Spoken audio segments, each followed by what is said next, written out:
Yeah.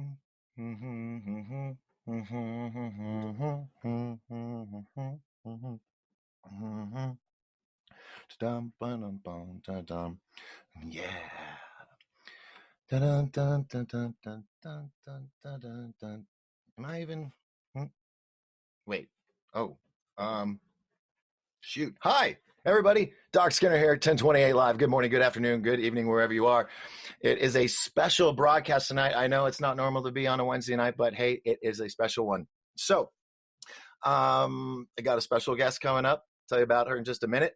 But right now, I'm going to get all of the bills paid, take care of all the other stuff. So, Disclosure Con, that's what I'm going to talk about. October 5th and 6th at the Honda Casino Resort in Pine Top, Arizona.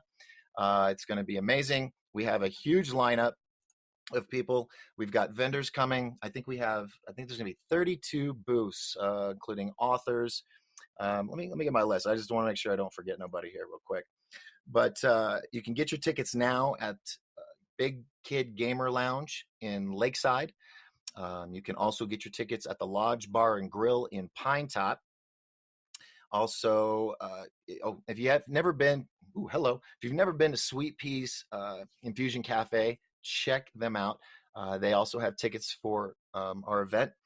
And let's see. Oh, everybody's popping up with messages. It's getting in my way here. Let's see. Photos. So, sorry, I got to minimize you too. Oh, all right. So we got all these speakers coming, and I've got a few extra surprises of guests that are going to be attending.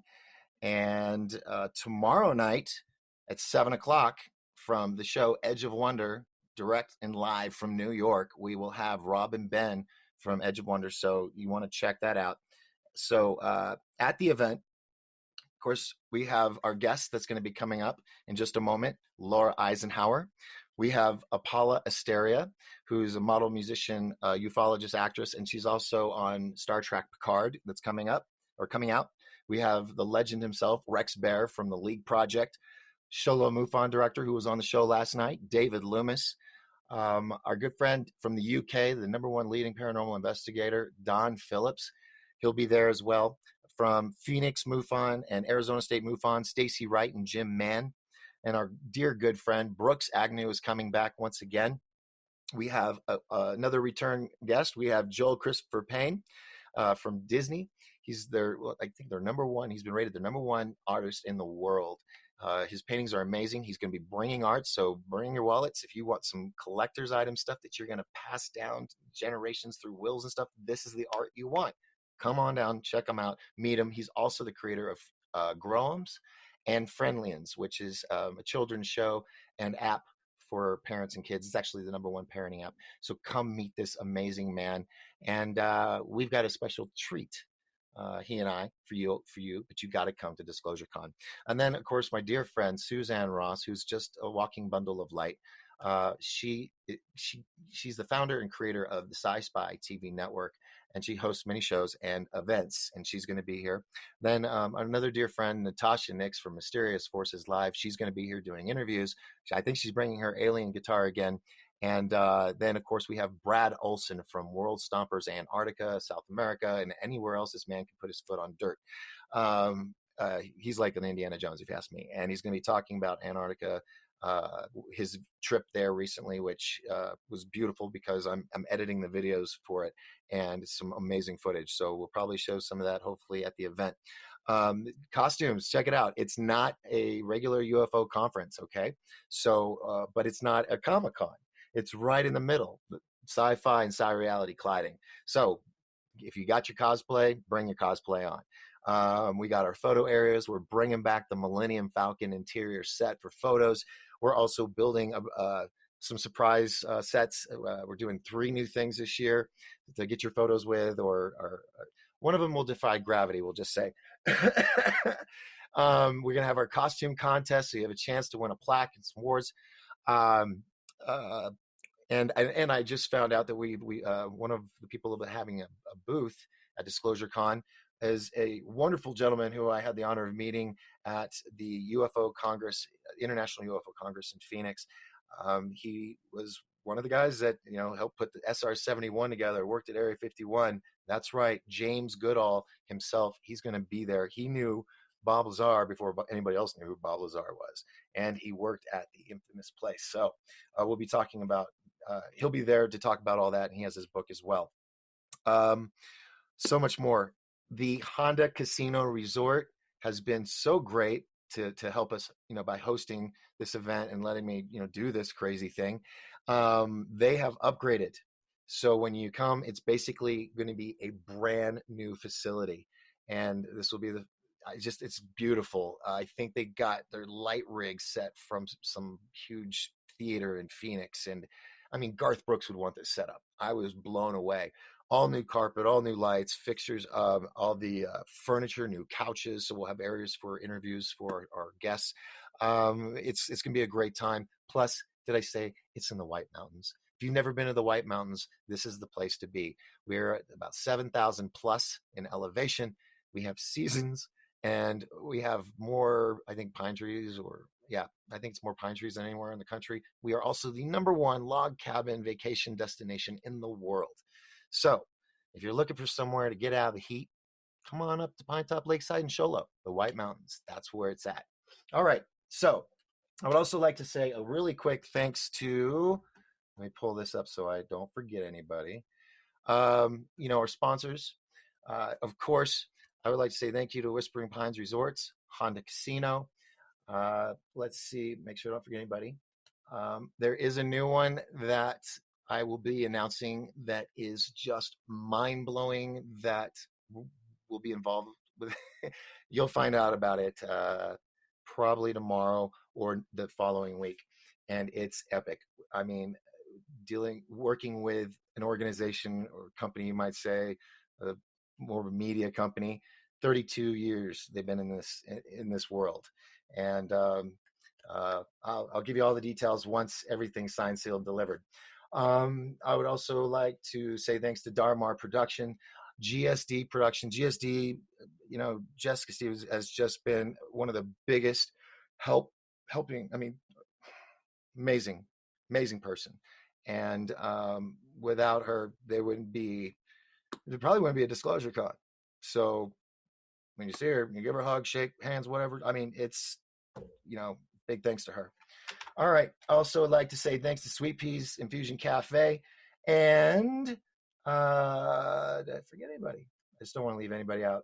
Karen's Bakery and Postal Plus. All right. I think I got everybody. I'm sure I forgot someone. And the Maverick Magazine. Yes. I'd like to say thank you to the Maverick Magazine. They've always been great to us. Been a sponsor every year, helped promote us in their magazine. Thanks to Brad Olson.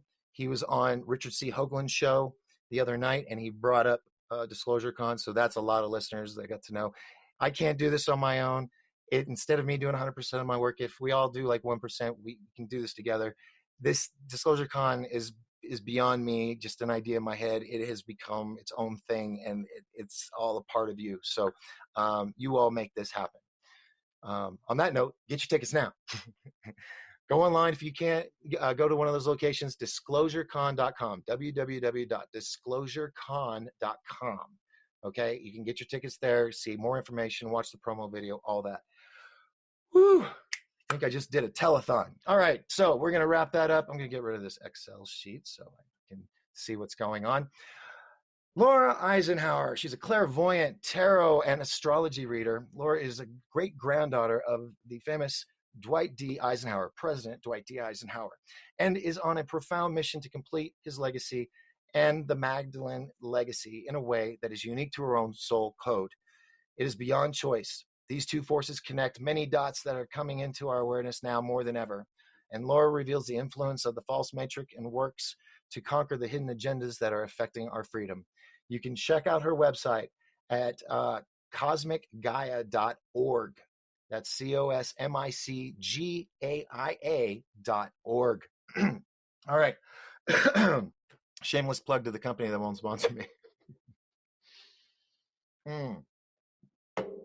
All right, now I got my voice back. Ladies and gentlemen, it is my honor, my pleasure to present to you Laura Eisenhower. Hey, Doc. Hi, Laura. How are you?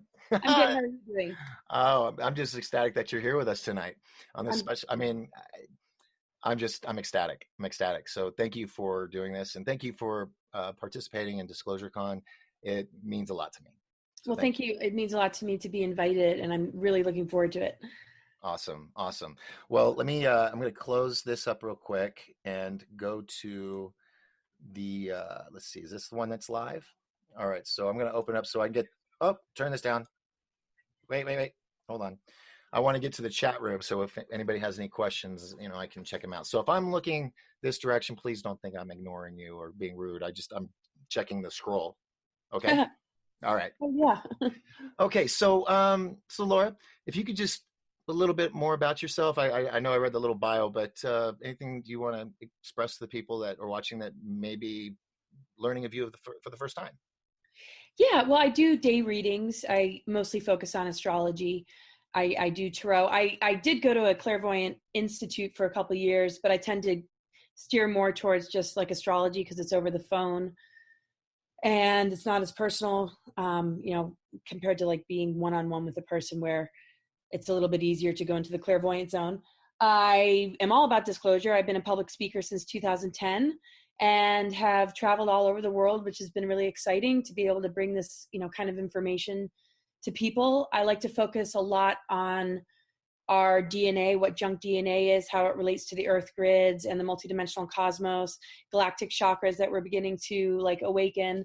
And just, yeah, connecting dots is just a really sort of big thing for me. And just one more thing, it's been a mission that I've been aware of since I was a young child, and everything was always around this window period that we're in right now, just some level of preparation or just a lot of information coming into me about what this window period that we're in right now represents. Okay.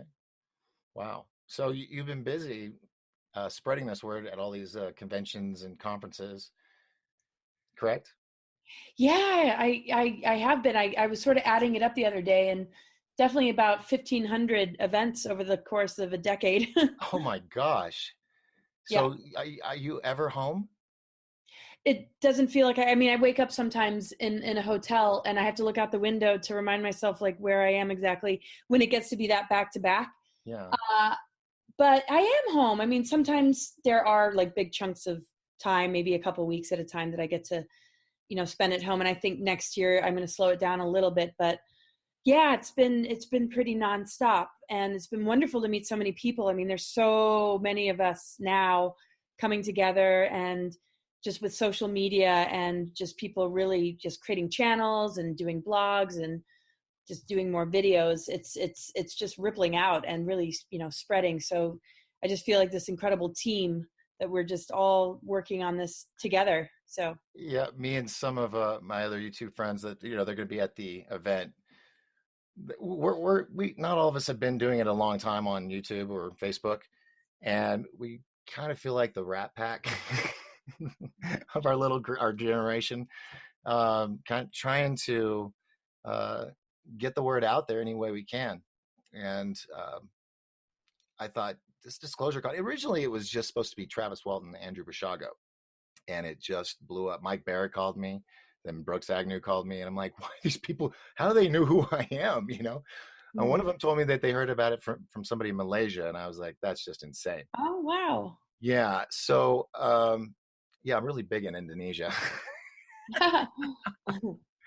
But I'm kidding. It was a joke.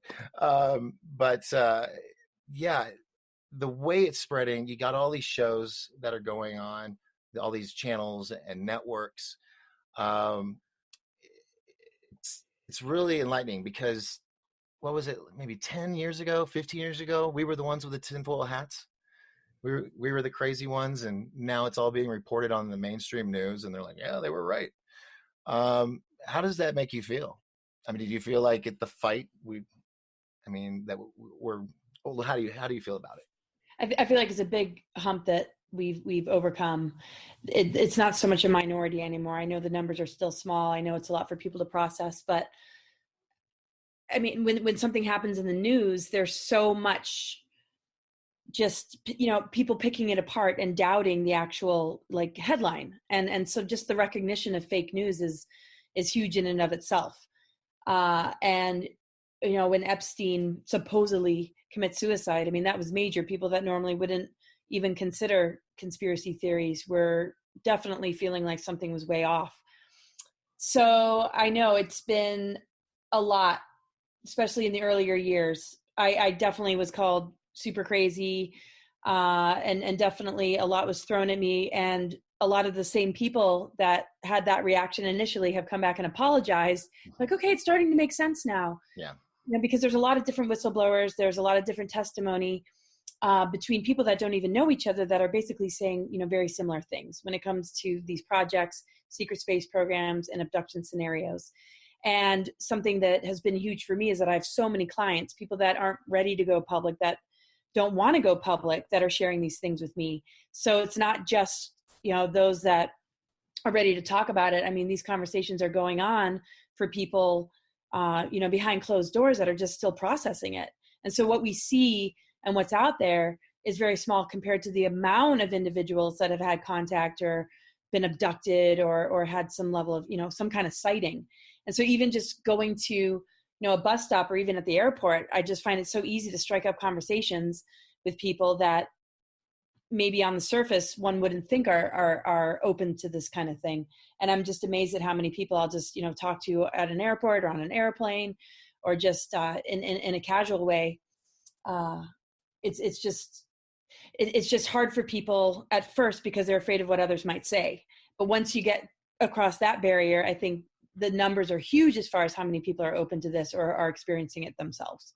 Yeah. When I was at the Congress this past week, they had something which I thought was wonderful. They had a morning breakfast experiencers group where people could go. It was a safe spot. It had coffee and donuts or whatever, and they could all talk to each other about their stories, knowing that they weren't alone. Um, what do you think of that?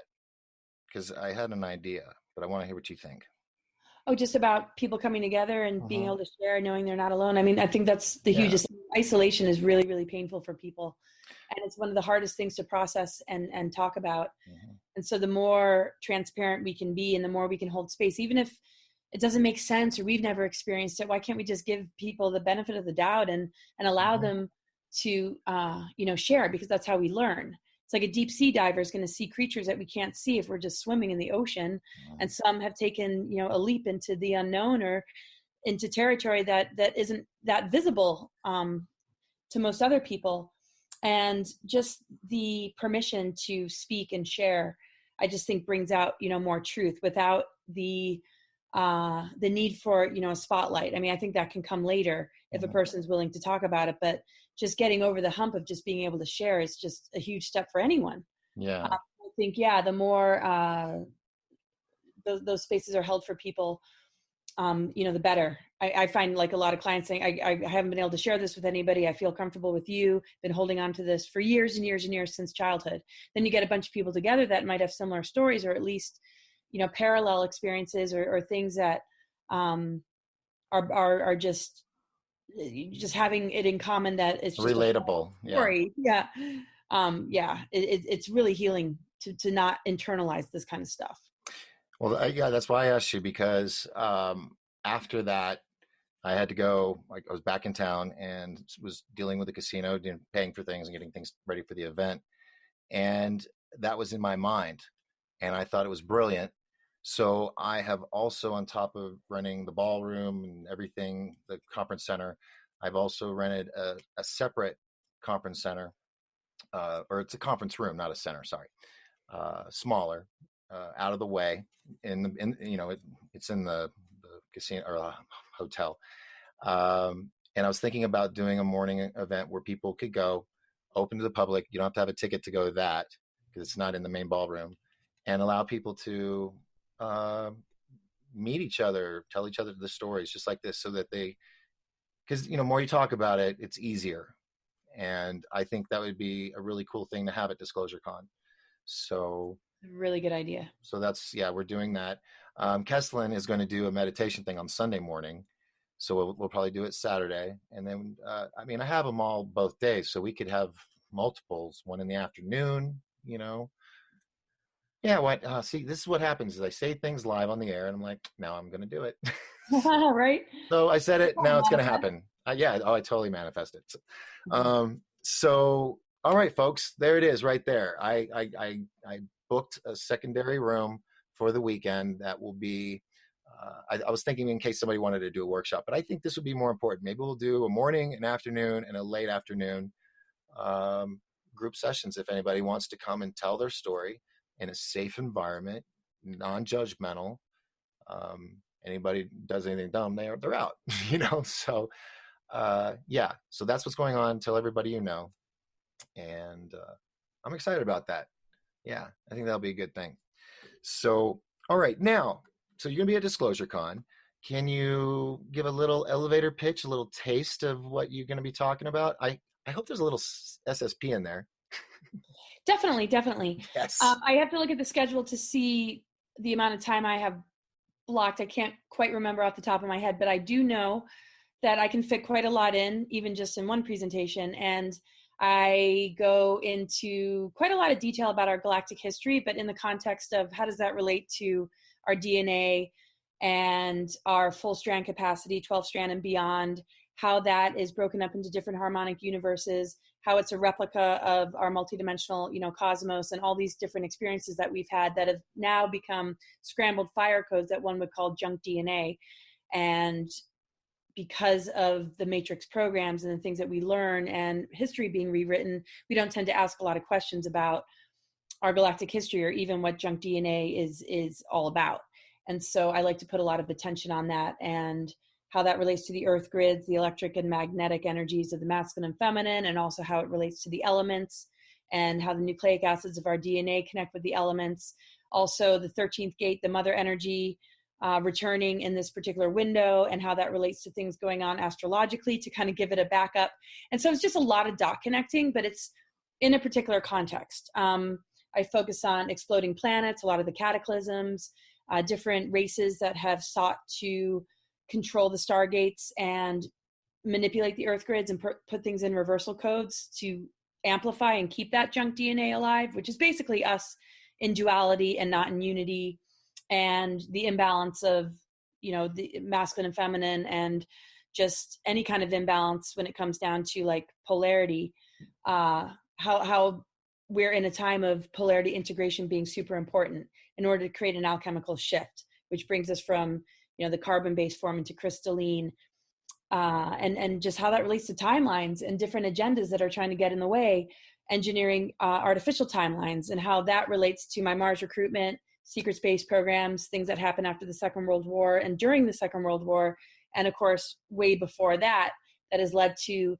the engineering of these artificial things, timelines, that could potentially lead us into an AI transhumanism future that we don't have to be a part of. And so empowerment's really important. And I really like to focus on that because it really is in our hands. We are the shift. And there's a lot of initiations that organically come into our life.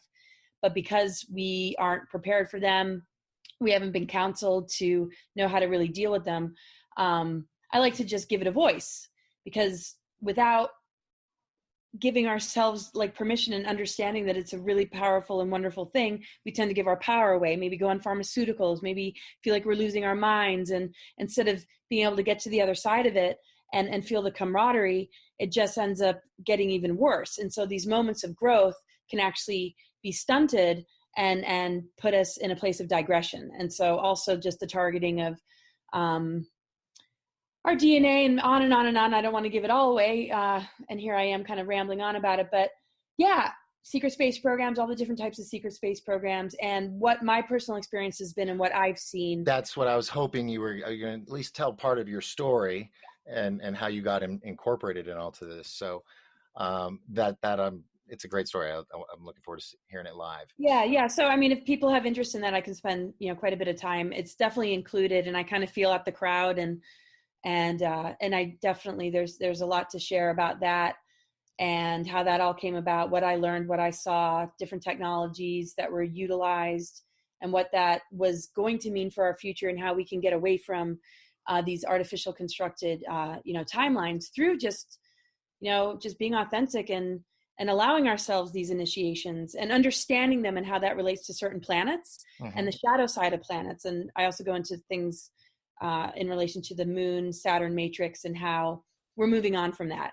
And that there's some significant astrological things going on that are helping us to shift that whole paradigm of that lower Saturn and how it's impacted, the artificial moon, and how we're lifting out of that. And there's a lot of evidence and support to these theories. It's not just some fluffy ideal. There's actually some real data. But of course, it doesn't mean that we can bypass the shadow work and going into that dark night or whatever you want to call it. But that's part of the polarity integration, to not leave any aspect out and to really just, integrate and awaken. And awakening, means that we're going to, face aspects of ourselves we might rather deny. But and what is disclosure? We want it all out on the table, and then to reorganize it and rebuild it in a way that actually works, because this is our architecture. Yeah. Wow. Well, I've never had my chat room blow up like this, but I have to do hellos to everybody so that they know we. Hi, everybody. I can't even see the chat room, but it's okay. It's okay. It's on the Facebook on the Facebook. Adam, Patty, Phoenix Mufon is on. Hi, Phoenix Mufon. Paulistine, Randy, Joel Young from Sweet Pea Infusions. Let's see, Joe Glover. Adam, he's having a fun. I can't read all these right now because they're having a fun conversation. Julie, Brandon. Hey, Brandon. Silk, Paul Barclay, Taryn, Ruben, Cindy, Barb, Jeremy, Jeanette, Lena. This is a good following tonight. Sandy, Mark, Lynn, Robert, Tasha, Jason. I'm only going through these fast, folks, because there's so many. Sarah, Shara, Valerie, Rochelle, another Jeremy, Thomas, and Karen. Whew. Okay, now let's see. Was there any questions in there? Let's see. Nope, no questions. If you have a question, go ahead and type it in and put Q in front of it so I know it's a question. And we'll ask Laura Eisenhower. Now, we're only got a little bit. We're going to do about another 20, 25 minutes because she's on the East Coast and it's late there. So.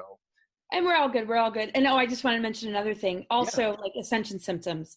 I know people are going through a lot in their physical bodies, emotional, mental bodies, and everything like that. So I touch upon, that sort of thing as well. And the medical part of astrology and how the different signs and planets relate to our organs and, these stargates on Earth. So just wanted to add that while people are coming up with some thoughts and questions. And thank you so much, everybody, for joining us.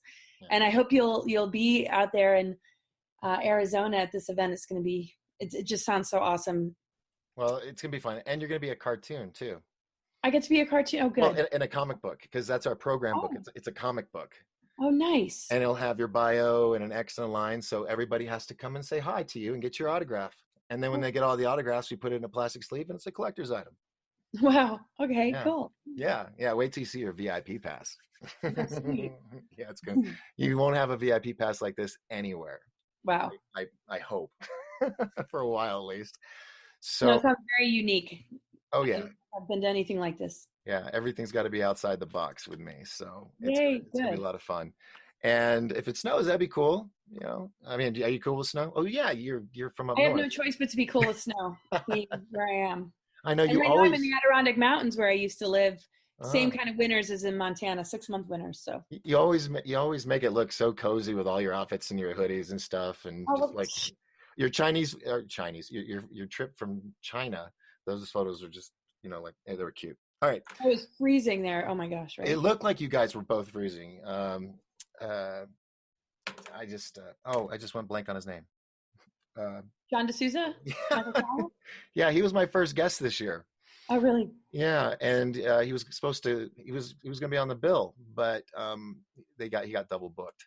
So, but he will be here next year. So it's going to be epic next year. Nice. It's going to be a tripling up of all the goodness. Oh, that sounds great. We might even have to move half of it outside if it gets big enough. So hope for good weather. And then if it goes better and we get all the bugs and kinks out and we got it running smooth, I'm considering maybe doing one I've been toying with this idea. Don't hold me to this, folks, just because I'm saying it online. But I'm tinkering with the idea of possibly doing a secondary disclosure con in a major city. Don't know yet. I'm just tinkering with the idea, so don't hold me to it. But yeah, because it's different. It's fun, and you're just gonna have a great time, and you're gonna love it here. You're gonna feel right at home. The people are amazing. There's a lot of people that are coming because you're gonna be there. So Oh, neat. yeah, you're gonna have a lot of people. All right. Ooh, this thing's already scrolled a lot. Let's see if there's a question here. Lots of thank you for being on the show. Oh, I got more people. Tasha, Jason, Sarah. Oh, I already read them. Question. Laura rocks. Hi, Laura from Elise says hi. Laura, what do you think of the hybridization program? Do you think there's a dark agenda, or is it part of Ascension? That's a good question. I think there's more than one. Some breeding programs I hear about just have a good energy to it. I don't feel that sort of constriction, and I can only really go by that at times when I hear information. Instead of kind of processing it intellectually, I just like to go into my heart and just see how it feels. And I've just met a lot of different people that have been a part of breeding programs, and it just seems like there's a few. I would say a lot, yeah. Yeah, there's maybe one or two that I've come across that don't feel it's benevolent necessarily. Seems very geared towards further control and enslavement, and others that seem to be happening in order to help raise the vibration of the planet. There's a lot of really incredible souls that I know that have hybrid babies. And the aspect of them that is a part of that child, I feel really good about just because of who they are. And because of that, it gives me a good feeling about what's to come. I mean, when it comes down to it, I see a lot of criticisms about who somebody's family's background might be. I mean, we know that there's, dark and like cabal bloodlines, Illuminati bloodlines. And we're not on YouTube. Yeah, people throw around words like, Nephilim or, alien seeds. And there's almost like a judgment before you even give a person a chance. And I think we have to do that with whatever's coming at us and really feel into whoever it is that's in front of us and not hold it to a race or you're a hybrid or you're from this project or this program. We really got to see things for what they are, for what that individual holds. And the most important thing is that we develop discernment and that we're really, really in touch with who we are. Because if we're easily played and easily controlled, it doesn't matter what's coming at us, something's going to want to compromise. But if we're really strong in ourselves and we focus on our sovereignty and advancing our, DNA and living in integrity and being, true to who we are, we're going to be able to, handle whatever, happens. And without holding anybody to oh, you're a part of this or you're a part of that family and blah, blah, blah. So therefore you must be this, is just what we've been dealing with the old paradigm when it comes to, race wars or just, any sort of biasness or segregation. So I just think we just need to really do the work on ourselves to be real strong in who we are, because there are going to be a lot of beings coming in, hybrids, other, systems, star systems. We're really going to be in a place of greeting and meeting species and beings beyond what we, are used to, but yet they've been around, this whole time, and they're part of our more advanced DNA. So we got to recognize that there is a oneness thing and a unity thing on a multidimensional level. But to me, it's diversity and harmony. And when something tries to make us all the same or has a control agenda, that's the big red flag. And I'm not so concerned about what species or race as much as it's, the agendas and who is serving the agenda. Because very often they'll pull other beings in that have nothing to do with that race because they're just looking for recruits. And that's the same thing with the Nazis and Zionists. It doesn't even matter what your heritage, your background is, as long as you're willing to give your power away and serve a dark agenda. None of that even matters at the end of the day. And so we just got to just be prepared. And I know that's a lengthy answer, but I'm not so concerned about those things as, who's serving dark agendas, regardless of what species or race or what anybody looks like. It comes down to that individual soul's choice. unless it's a very hive mind type situation, which we could potentially see. But a lot of these people that have been in these programs are pretty strong and solid spiritual beings. And so that's hopeful for me to see. Excellent. Wow. Great answer. Okay. So let's see the next one we have. Jeremy says, hi, Laura. Nitya, Nitya. How do I say that? Do you know? Can you think how to say that? Nitya. Okay. I hope so. She says she loves the info. Karen says, I did my first bug paper on her grandfather. I think maybe it's big paper. I don't know. Let's see. Question. Here we go. Do you think we will get a new financial system before the bankers are successful with their plan? These are good questions. I do think so. That's from Patricia, by the way. Yeah, I do think so. I can only really, like, without having expectations they're going to crush me, I just feel we're on a really good track, and it can only really move in a positive direction. And I've always really felt that. And so we've had a lot of things thrown at us, a lot of assaults and a lot of doom, gloom, threats breathing down our neck constantly. But I always feel like we have the upper hand, and we are always going to claim victory. And that before anything really creates further lockdown or enslavement, we're going to be able to overcome those obstacles. Look at where we are right now. Here's the anniversary of 9/11. A lot of people know about what really took place, and people have really educated themselves. They might not be able to handle everything about disclosure, but I feel like there's enough outrage that we see all around the world when things try and clamp down on humanity's rights and all these injustices taking place. And I just don't see how they can get away with it. People are screaming loud about 5G and lots of information about vaccinations, fluoride in the water, chemtrails. I mean, so I just can't imagine that they can get away with anything anymore. Yeah. Without having like serious repercussions. I mean, even just the Hong Kong protests. Oh, yeah. People are just going nuts anytime that they try and compromise humanity more. Most humans are feeling this huge urge to not be further compromised. And we've been played enough, there's been enough deception, and the rage is really coming to the surface. Even if not everything's believed, the basic human rights, people aren't complying to any further negation of those rights. Wow. I like asking you questions. It's like solid answers. I like that. Okay. The English language is so limited, and I'm like, I know. I love it. Okay. So Silk has a question. She goes, Doc and Laura, the Star Nation I discovered is talking to us through patterns, symbols, numbers, through nature and artificial intelligence, vibrations and lights too. Does Laura know anything about this? Well, yeah.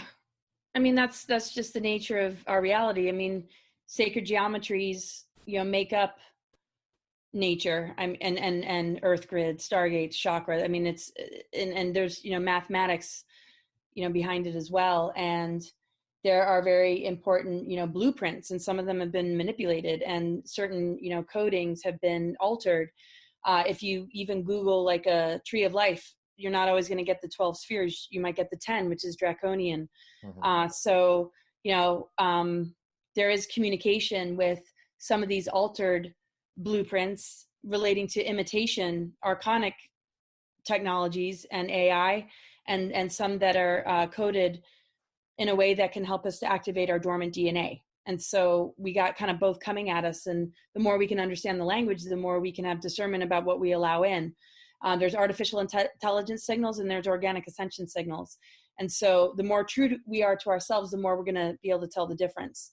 And creating from the inside out rather than the outside in is key, because our own energy field, our own DNA, our own meridians on our body and chakras and everything is going through a re-encryption, and has an opportunity to really, advance. But there's something else that wants to imitate reality and a timeline that, can further compromise us. And so we have to be very careful about what we think we might need to create, a better future, and not rely too heavily on technology. There's going to be some that helps us and some that hinders us.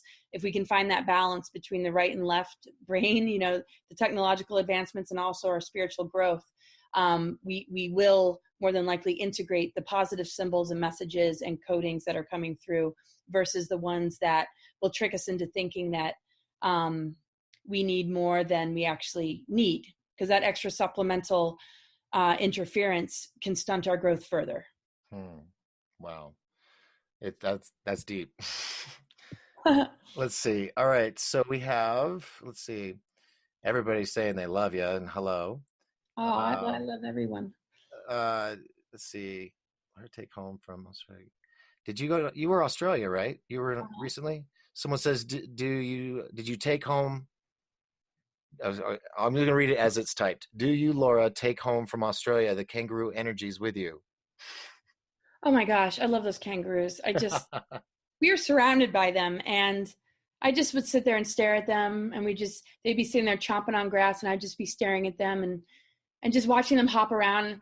And Australians are so used to it, right? It's like me seeing deer in Montana. It's like, oh yeah, I mean, I always appreciate seeing them, but I totally feel like I took the energy back with me. And I still scroll through my pictures and I look at them, and I just think they're just amazing. Seeing the babies in the pouches. Oh gosh. Mm-hmm. Yeah. That's on my bucket list to go to Australia. I Yeah, wanted to go. I wanted to go to the University of Sydney when I was in high school, but what was the other thing I was going to say? The energy's with you. Yeah, no, it's a beautiful country. You're very lucky you got to go. Was it hot or was it cold? I mean, what time of year were you there? Well, I was there January. I think it was last year in Uluru. That was super, super hot. And then recently, the last trip was in Healesville, near Melbourne, and it was a lot cooler. It was feeling, more spring and fallish because it's kind of in the in between for them as well. Yeah, it was really a great time of year. Nice. Yeah, it was more chilly. It was more chilly actually. Yeah, 60 degrees, 50s. Okay. Well, I know what I was getting lost here because I was like, what was I going to say? Jeanette Allen, that was the one who asked that question. I just wanted to let her know that. Suzanne says, I think hybrid programs are abomination. Well, like you said, there's a good side and bad side. You just have to feel it, Yeah, I mean, the thing is, if there's certain things that we can't control or stop at this point. But if we can raise our frequency enough, frequency ripples out. Frequency is contagious.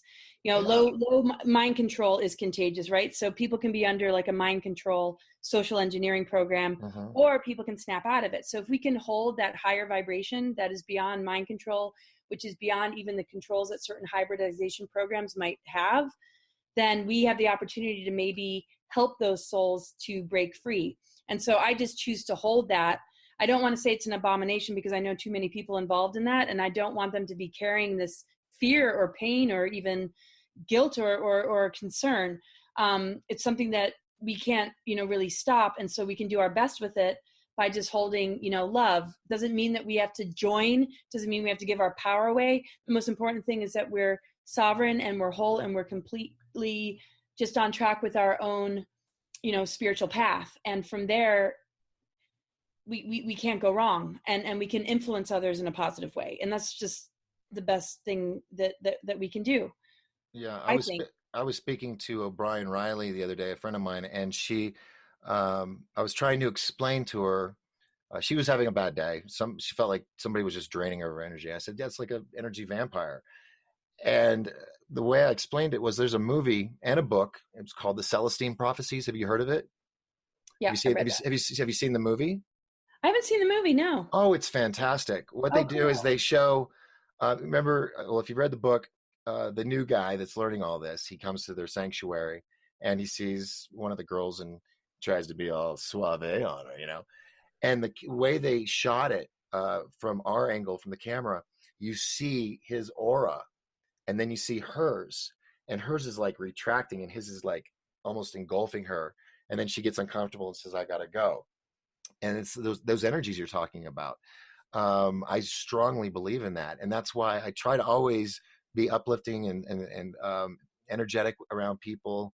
Not get angry because that multiplies.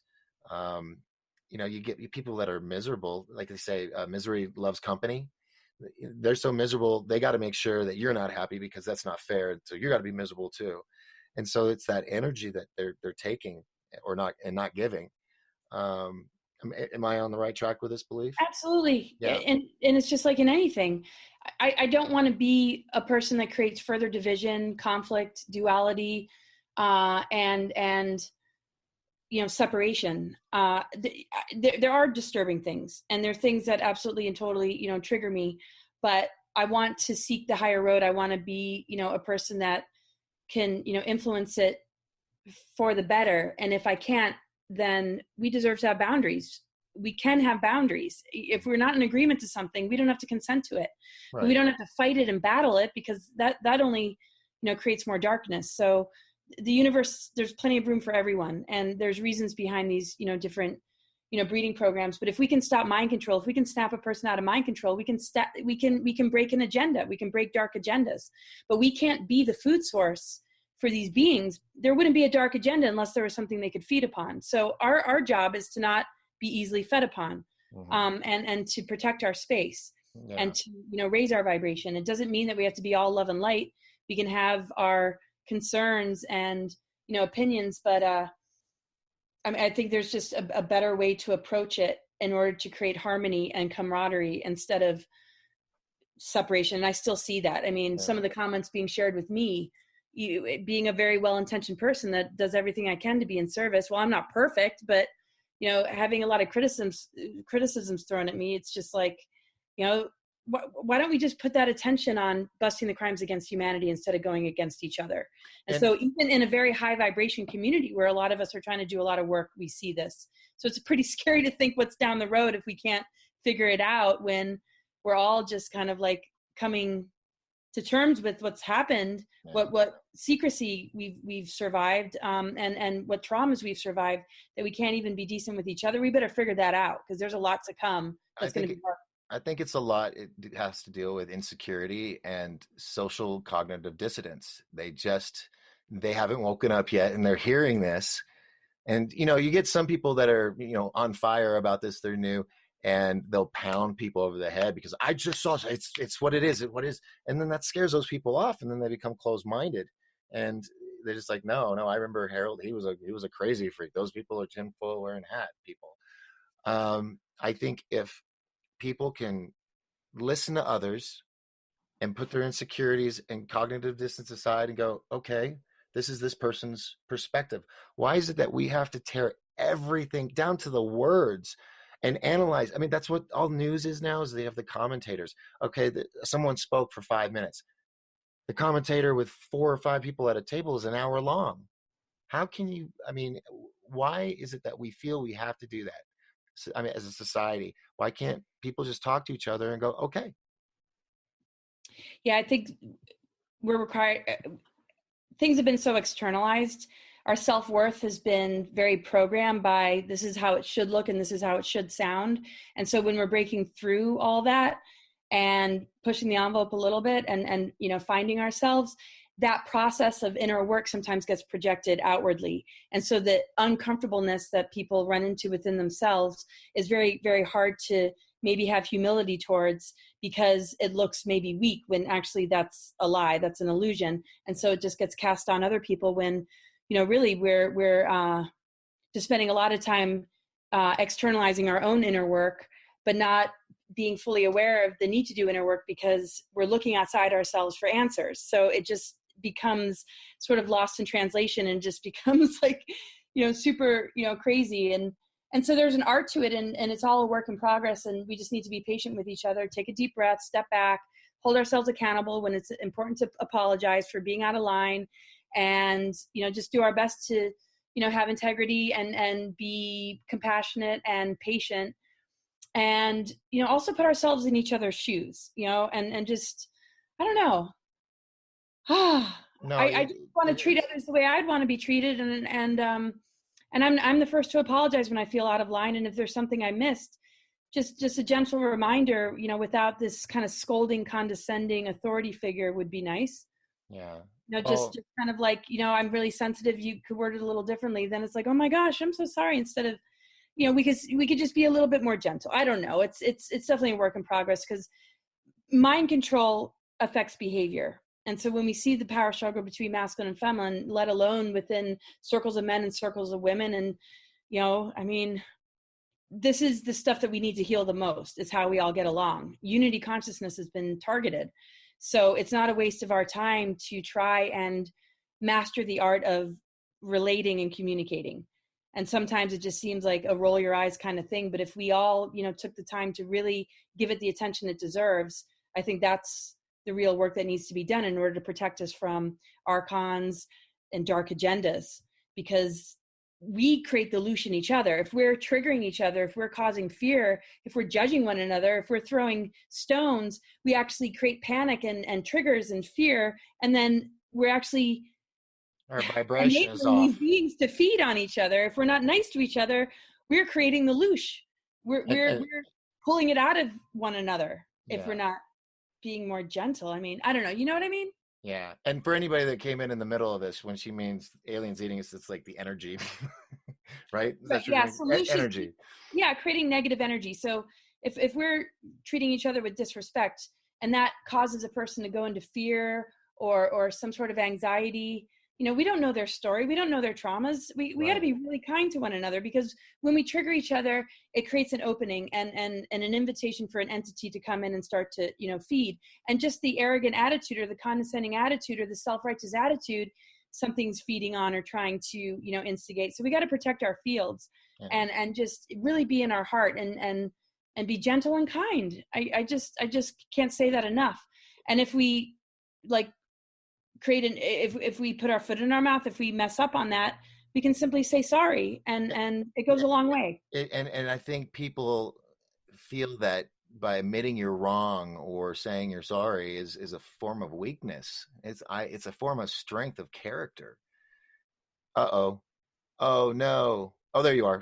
You were just so still, I thought it froze up. Oh no, somebody's texting me making sure I'm okay.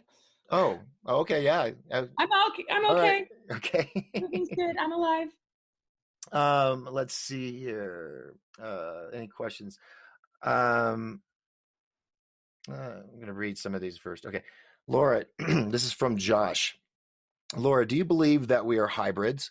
Modern science says RH is a mutation. I guess the RH blood sign. And then Blavatsky and others have beliefs in the Atlantean Aryan progression into what we are now.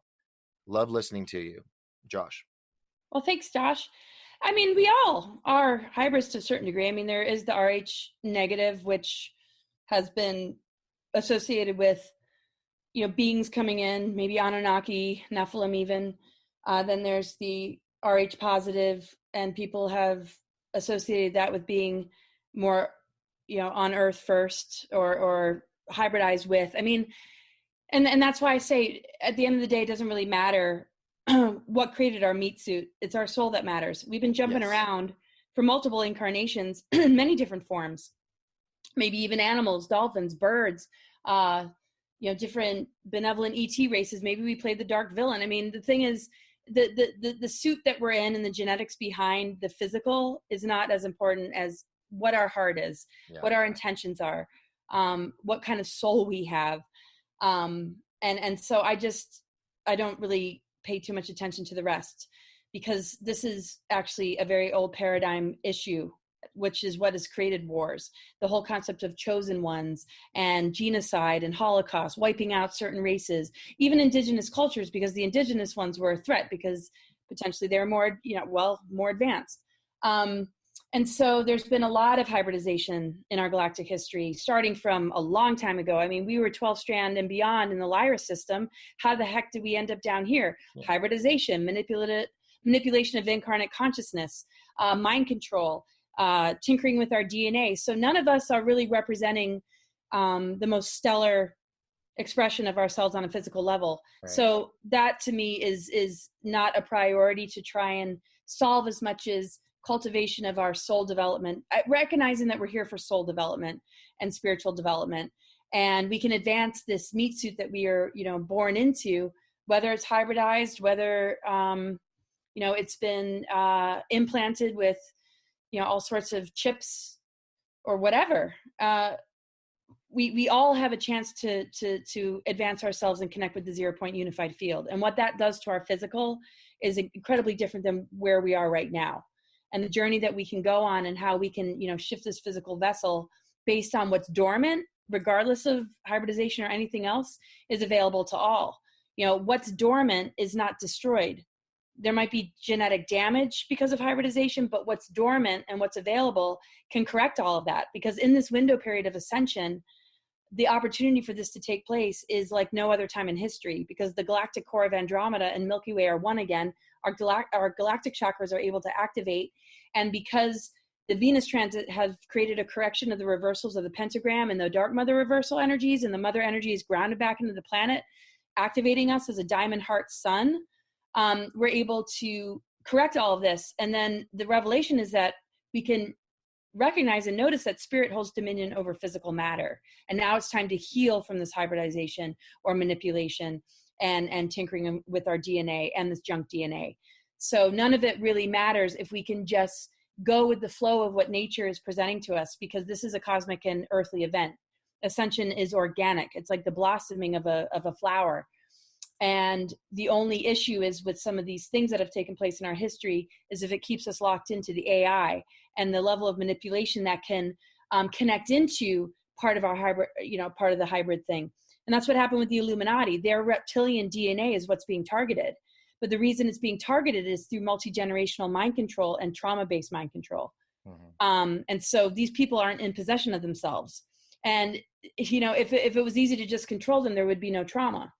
But they have to use trauma, and they traumatize humans as well. Just to split them, to access that part of our DNA that's reptilian. We all have reptilian. But the trauma is what fractures us and keeps us from being able to access our higher self. And that's what we need to correct, and what we need to heal from is reintegrating that in order to overcome this level of assault and attack. Wow. I am so stoked to see what you're going to talk about on stage. We're at an hour, but I want to say hello real quick to the people that jumped on: Elisa O'Brien, Stacy, Rick, Michael, Tatiana, and Desiree, Scott, Amanda, and Chris. And then we had there was a lot of conversation going on in the chat room. But don't feel like you have to rush off. I mean, we'll get off soon, but I mean, I'm not. Okay.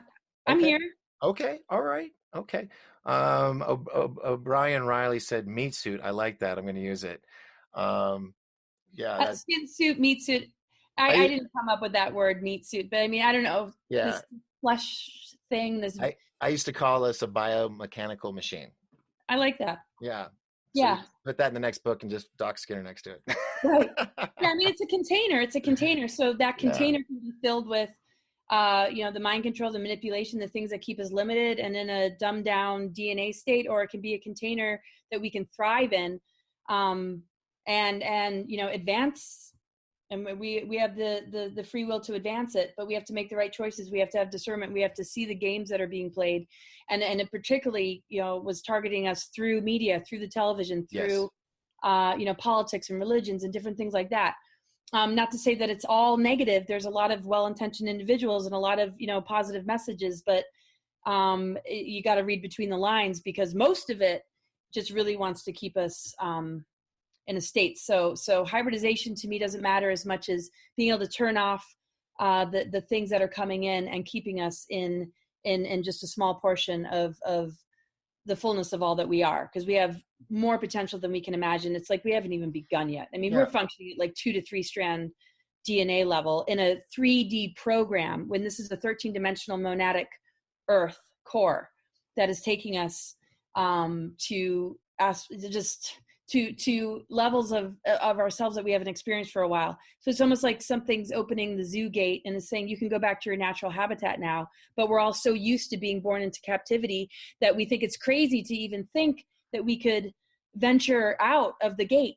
Yeah, I actually discussed this with David Loomis last night about how small towns are disappearing because of social, not depopulation, manipulation through mind control, as well as, taking exits and entrances off of highways to small towns, and then they become those ghost towns you see on the side of the road. Now you have all these people moving to the city. Now they're getting accustomed to city life, having everything at the drop of a hat, a phone call, the food delivered, whatever. Then when the crap hits the fan, they're stuck in a literally prison city. And all the people that were taking care of them, the trucks aren't going to be moving, so no groceries, all that. They're all going to panic, and it's going to be Mad Max in these cities. It's called social something. Social engineering. Thank you very much. That's what I'm talking about. Yeah. And it's created a dependency and also an entitlement that, the gas station's right there, the grocery store, everything's right here. I got everything until the power goes out. Then the trucks don't run because they can't pump the gas. We know the scenario. But that's one reason why I came to the mountain. I had to get out of the city. When that goes down, I don't want to be a part of it. So, yeah. Yeah. But enough people getting over sort of the mind control or having their creative channels infected by the propaganda or the different things that are sort of guiding us down that path. To me, like the earth responds to us when we purify our inner elements. And that's when we start to see just this shift into higher earth energies. Same thing with just, the matrix and the governments and how they run humanity. The more we call our power back, the less dependency that we have, and the more informed that we are, the more likely the things that are trying to govern us are actually looking out for our best interests instead of voting for people that present a facade that actually is an illusion compared to how they're operating from behind the scenes, because they might be connected to the cabal. They might be running, one of those agendas. And so when we look at the Clintons and Bushes, people are still in denial or don't even want to look at the fact that, wow, those particular administrations were really wrapped up in some dangerous stuff. Whether, it just dark territory that's really difficult for people because it seems political, but it's not political. It has to do with, deep state, dark technologies, trauma-based mind control, monarch programming, Manchurian candidates and things like that, compared to, just the surge of leaders that are not wrapped up in that can actually, help us. And so the more we know, the more we can make the right choices about who we allow to govern. Hopefully this whole government system will crumble anyway.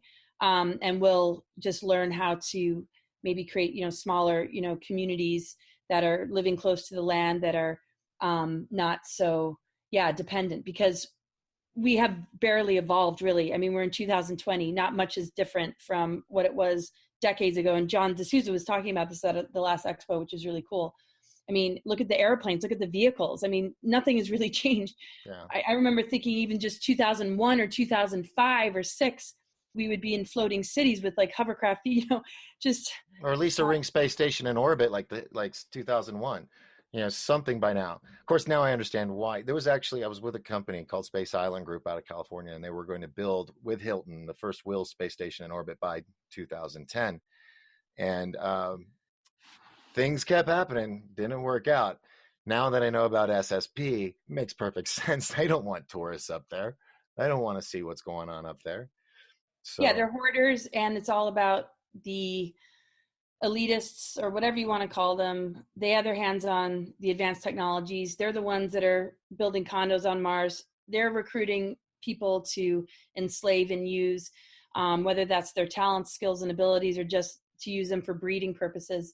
All this is coming to an end, and this is why events that you're putting on are so important, because the more that's out there, the less that's secret, the better. And it's the same thing with our own healing process. The more we internalize our gifts and abilities, the more we hide the truth of who we are and the things that we've, experienced and gone through, the more hidden it is within ourselves. And that can actually make us ill. I mean, we're here to create, we're here to share, we're here to expose, we're here to be real. And yes, there's a time and place, and there's a way to go about it to not, be too alarming. But this is what disclosure is. And it's a personal thing, and it's a collective thing, and it's a galactic thing, and it's cosmic and earthly. And all the cards are going to be, more and more out on the table as time moves on. And, and people don't have to take it all in. pick and choose what resonates, have a boundary to the rest, but let's all just at least agree to treat each other with mutual love and respect. And exactly. And like I mentioned to you before the show, I'm all about, instead of just people trying to claw their way up, because that's what it's about. It's about power, money. We can all be prosperous together. So instead of clawing our way up, let's uplift each other and encourage each other and work together. That's why cross promotions is so big with me, making sure that everybody benefits, because now you've got people that count on, that go, okay, this is a good guy. He's not out just for him. He's out for me too. And then it grows and it grows, and you have as Ed Dames would say, an enclave of people that are looking out for you. That's huge. That's so good. And I'm so glad you said that. And if people would just realize it, the base foundation of everything you've talked about always comes down to one thing, and that's a choice that you have to make. And just know that if you make the good one, your mind will open, your eyes will open, you'll see the world as it is. And waking up, it can be hard. I know a lot of people that, like they say in the Matrix, be careful, he's going to pop, when he had too much information put in his head. And that's where cognitive dissonance takes over. I've told people, if you're new, or if you're one of those people like us that go and tell this, don't pound people over the head with it. Tell them a little bit at a time and pay attention to them. If they're looking like, oh God, pull back. Let them simmer with what you've given them. Don't just keep pounding them until you think they're going to just all of a sudden snap and believe. Oh, totally. Because it's the reverse effect. I did it when I first started learning about stuff, like the X-Files came out. I was UFO stuff all over my walls at college, and people thought I was a nut job. You can't see it, but I've got marker boards behind this, like the whole wall is marker board. And I've had people say, God, I just walked into a beautiful mind, because I just have stuff everywhere. And then I lost where I was going. Where was I going with this? Oh yeah, no, totally though. You can't go into deep tissue massage without warming up the muscles. We plant seeds and just share what you can, feel into the person. The most important thing is really love and wisdom, and everybody moves at their own speed as far as some of this moves at their own speed as far as some of this more, complex information. And having all that known and understood is not a prerequisite for ascension. It's really just, being able to just kind of like keep harmony and move towards unity. And sometimes it also involves having boundaries. Healthy communication can give us the best of both. Like we can work together. Doesn't mean that we have to be completely open-hearted all the time. We're going to need our own space. We're going to need our own, protective privacy, also, and privacy. Yeah. But so it's, really, planting seeds and respecting, where people are at. And I just think it's great. Everything that you're sharing, looking out for each other is huge. It's so important. We're like needing to rehabilitate as a human race. We're overcoming a lot of trauma on a collective level, on personal levels.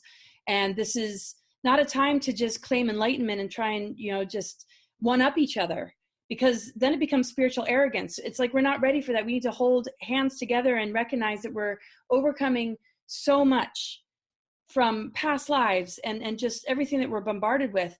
And when we can walk in integrity and support one another, there's no dark technology that can overrun that. The dark technology is able to feed on our fractures and our competitions and our negative ego, whether that's swinging towards lack of self-worth or overinflation. The thing is, when we, at least can just have that mutual love and respect and compassion, the dark technologies neutralize. They have no way to plug in, because the dark technologies are actually functioning off of us. They siphon and harvest our energies to battery up these dark technologies, to put things in reversal, because it's basically turning free energy into a weapon. It's turning us into a weapon against each other, and it's weaponizing nature. When we call that power back and we recognize that those days are over and nature is holding the upper hand, and same with spirit, we can join in with that flow, and it's pretty effortless, the changes that are going to happen. We don't have to overly strategize how we're going to heal and recover. We need to just jump on board and allow everything that doesn't serve us to fall away. And it's a little chaotic, because deprogramming is like detoxing. You just it is. Keep flushing it. You know what I mean?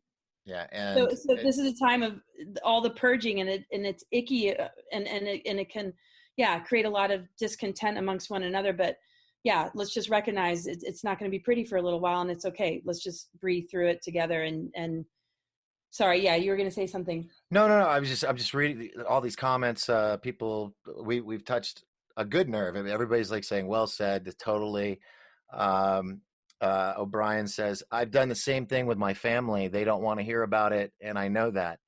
It's hard not to talk about it, though, and it really isn't, because you want to share the truth with, especially your family and friends." I got family and friends. I just know I don't talk about it around them. Talk about something else, and that's okay. There'll be a time they'll see an Ancient Alien show or a Gaia show or one of your interviews, and something will resonate, as you said. It's just everybody's at their own pace, and like you were talking about planting a seed and growing a flower. Every flower grows a little different. Yep. And sometimes I look at it like, also, just if we were in a parade and we just want to move forward, just throwing information out. But if we jump off and then pay attention to what they're choosing to do with it, it's really distracting. And then we're paying attention to the trolls and the criticisms. I mean, we just have to keep moving forward and just share it, and they can do what they want with it. But we have to keep moving forward, because we're blazing the trail here. And they'll get there when it's time. And as an astrologer, I mean, I could see in people's charts that there's events that people manifest in their lives for when they're really ready. Mm-hmm. And certain transits and certain things will, take place. And when that time is up for them to really be able to step into it, it'll happen. And you can't really be forced. I mean, it's a pretty organic process. The most important thing is we protect each other from the AI stuff. And the best way to do that is to hold a loving vibe, even with people that aren't willing to understand. And that's why it's great that you said that. Sometimes it just means changing the subject. You planted a seed. It'll stand out to them when they maybe see a billboard or an event, advertised on a bulletin board, at a coffee shop. Just that seed is enough. Yeah. And synchronicity will take energy. Yeah. Synchronicity will take over, and things will happen. Numbers will pop up, and they'll start noticing it. And they'll be like, well, if that happens, what about this? And questions, you plant the seed and then wait for them to come back, because it's going to be on their time. And that's the hardest thing, because you just want them to know now before, of course, 2012, everybody's like, you got to know before 2012, or, right. Or even 1999 when we had the Y2K, you got to do, because, I mean. Oh, I know. I was right there with you. I mean, totally like that. Just like. Yeah. I mean, I was worried, and all because of a digit. I think, a lot of people say they don't want to believe because they hear it and they hear it and they hear it. It's coming, and then still nothing's happening. It's just more and more bad stuff's happening. But I feel, me personally, I don't think it was 7 days that the earth was made in the book of the Bible. I think it was probably 7,000 years. And so who says that, the end days, the apocalypse, that's in the book of the Bible, and other religions have their own version, that it's not something over a long period of time. Because if you look at it, 10 years ago, 15 years ago, a big earthquake was like a 4-point something. Now you get 5s and 6 all day, every day, all around the world, especially on the other side. They're getting it really bad. You got all these volcanoes. Remember when Mount St. Helens erupted? That made worldwide news coverage. Everybody went to Oregon and Washington to report on it. Now we got them blowing up all over the world every day, it seems like. Even with people on the mountains. I've seen some videos where hikers are like booking it down as it's blowing up. Gaia, or whatever you want to call it, the earth, she's shaking herself, like scratching her back. And we're the fleas. So right. And then they do have, technologies that can create superstorms and interferences. So it's like, there's sort of both happening, and it's so hard to know like which one is which. But I think the earth is holding the greater power now because of this window. We are in a lot of dark reversals, a lot of dark cycles of history for a while, and now I feel like the earth is rebalancing, and a lot of these things are happening. People have their own little apocalyptic things on their own personal journeys, and the thing is, we have to understand that there are things happening on a collective level. And not to pay too much attention to the predictions, but just really pay attention to the rhythm of your own being and how that relates to nature, and just the breakthroughs that you're having, the downloads that are coming in, and just, the process, that's going on within you. I mean, people, we can blip into a whole nother, timeline and collapse timelines and move into a whole nother harmonic universe. Yeah. So there never really is an end. We just have to, flow with it so that it's not an outer breakdown all the time, but we're having the inner breakthroughs in order to continue to step it up so that we don't need all these wake up calls. Sometimes it takes a disaster for us to see reality in a new light. And an apocalypse, I think it means the unveiling, correct? yeah. Yeah. So Yeah. it's not, just meteorites and, everything blowing. It means that the truth is being revealed. And when you said everybody has their own little apocalypse, it's that moment of, oh, that's what's going on. I am guilty of, when I was younger, being very naive to things around me because I wasn't fully awake and everything was great, then I look back and I'm like, wow, I was surrounded by bad people, or I shouldn't be alive. This should have happened. That should have happened. But angels, and they've got me to this point.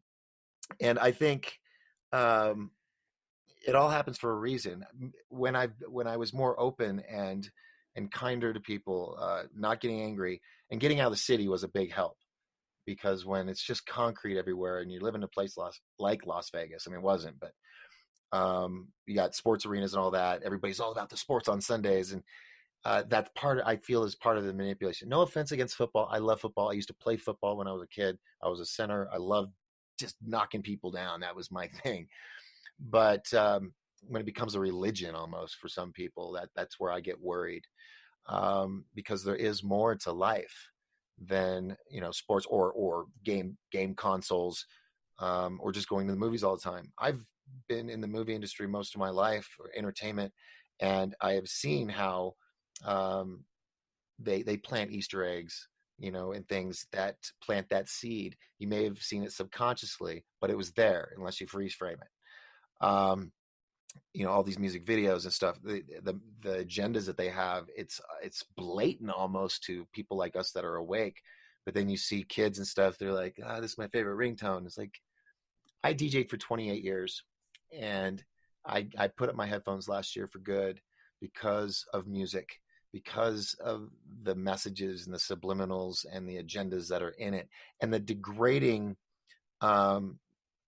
stuff. I mean, just like the titles of some of these songs, you get spanked for saying those words, and they're degrading to women. They're out there shaking, just getting crazy. And it's like, what happened to self-respect? And it's men too. It's not just women, but it's like they lose themselves, or part of society has lost themselves. I understand, go out, party, have a good time and all that, but it seems like that's the goal of the week. Was that you or me?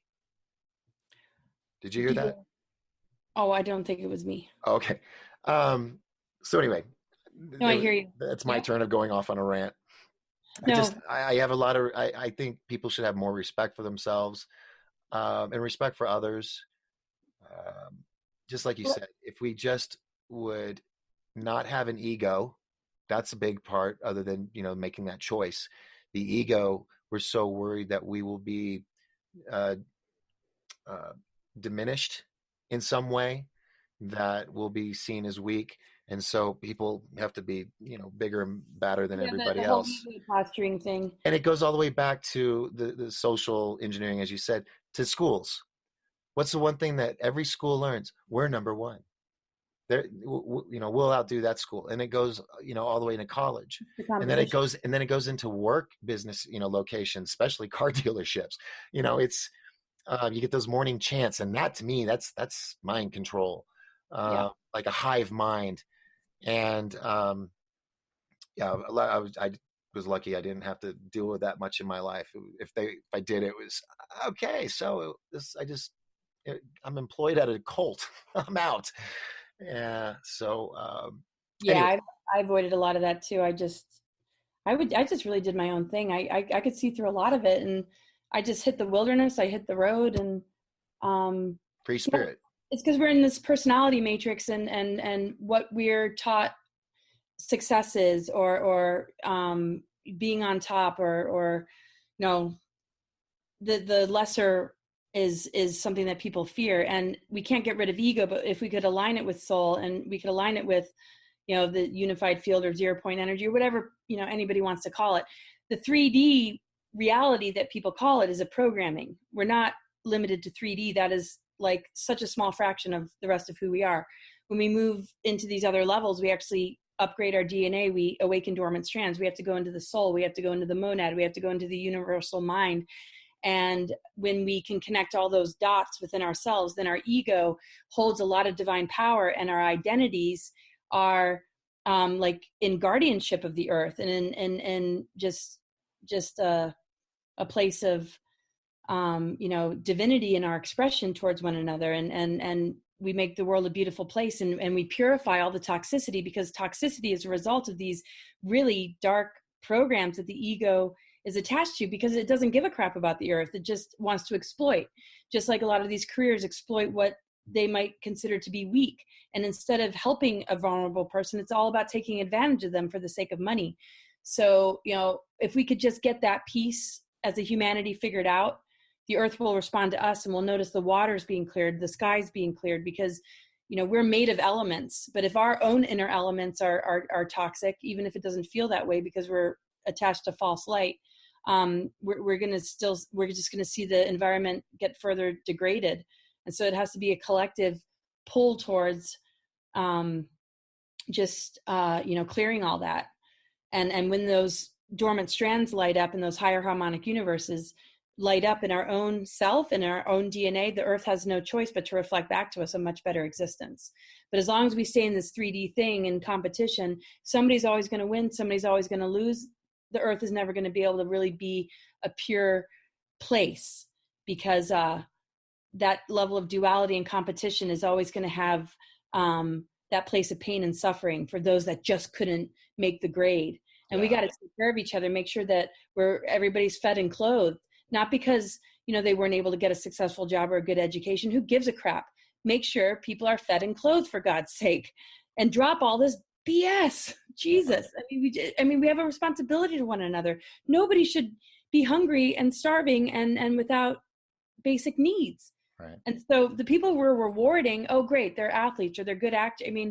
So what? A lot of them are monarch programmed too to create the social engineering agenda. So wow, there's nothing wrong with being talented and being well known, but the amount of wealth that people obtain should go back into, and I know a lot of people do, but it's a part of the give and receive and the global family that we should all embrace. And I know a lot of people that are well known are doing that. So I'm not picking on any industry.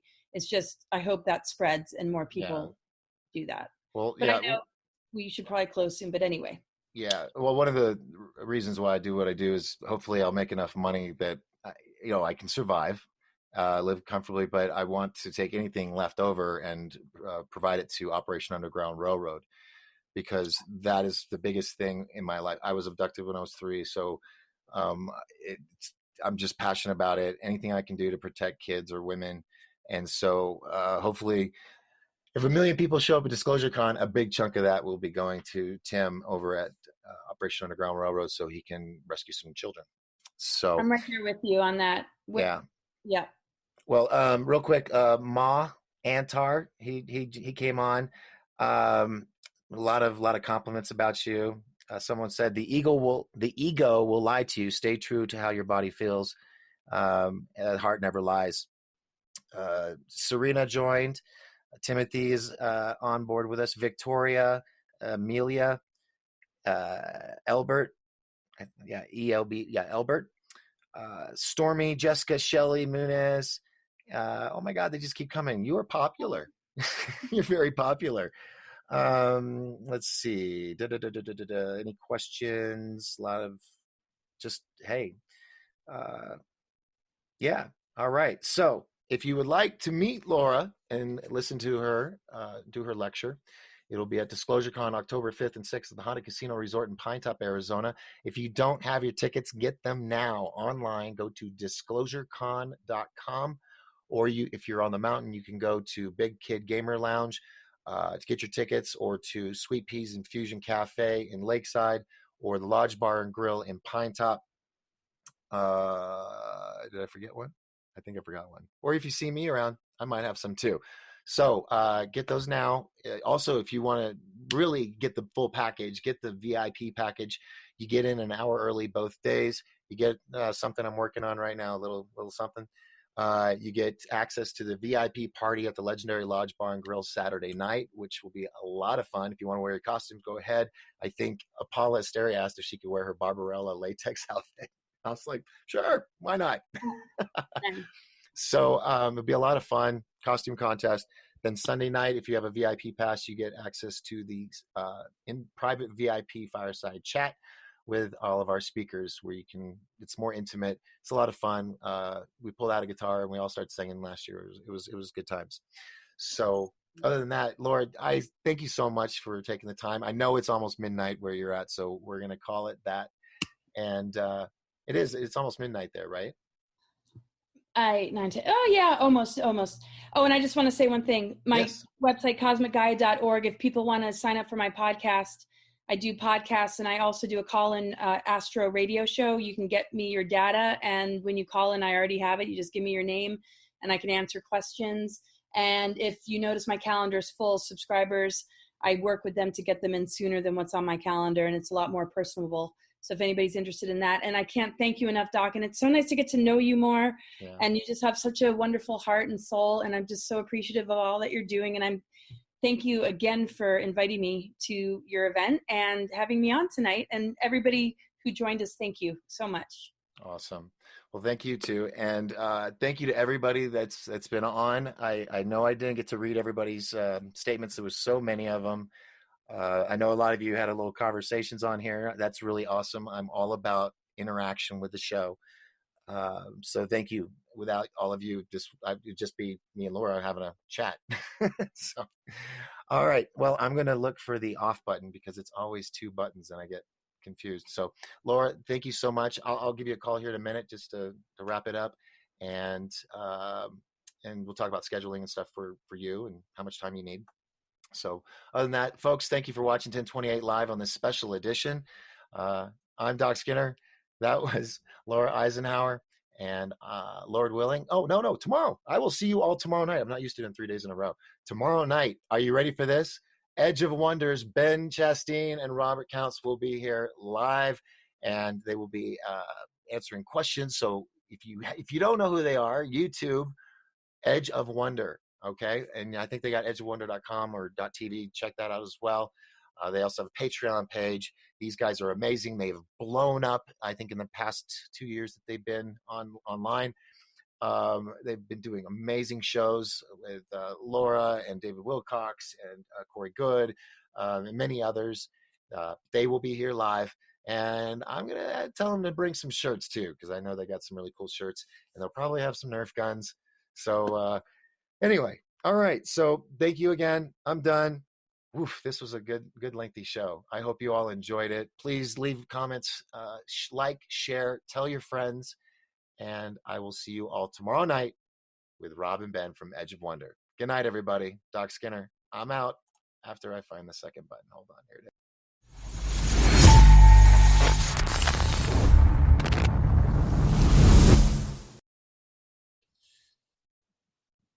I shaved for this. Wonderful. Oh, don't see, I didn't. All right. It says we're live on YouTube. Excellent. Okay. Hi, everybody. Doc Skinner here, 1028 Live. Good evening. It's Thursday, November 29th, and I got a really special guest for you. If you haven't seen our show before, 1028 Live, we cover a lot of the fringe topics, as well as some entertainment as well too. It's not always so serious. Anyway, we have a lot of guests coming up, a lot of guests coming up, and I'm so honored to have someone who I call my friend, Brooks Agnew, who's going to be joining us as soon as he wants to pop on screen. Ladies and gentlemen, Brooks Agnew. Good to be here. How are you doing up there? Oh, it's chilly. Finally, it's getting cool. We had a strong wind today. We're told snow is on on the cusp. So that'll be good for the ski resort too. So Well, I know we were up there for Disclosure Con, and it was in October, early October, and it snowed on right, us. that was Snowed a us in. first. We had to stay Yeah, the weekend. yeah, that was a first. It's never snowed before Halloween. So the weather. I mean, another time or later we could talk about that as well. But you have your book series, Birth. Now, is that the whole series or just the first chapter's title? No, all three books are called Birth, and then the subtitles are, let's see, one is called Two Earths, One Race for Time. So this is basically how the two planets begin coming apart. It begins with a kind of cataclysmic event that really opens right in the front of the book. And so it just grabs you, pulls you in the book, and it won't let you go. This started out as a big screen movie in 2011, and it didn't get funded. You know how it's hard to get movies funded. And then in 2015, some of the book, like right in here, started to come true in the news. So I pulled the screenplay out and I wrote this book, and I thought, well, okay, in 6 months I'll start volume 2.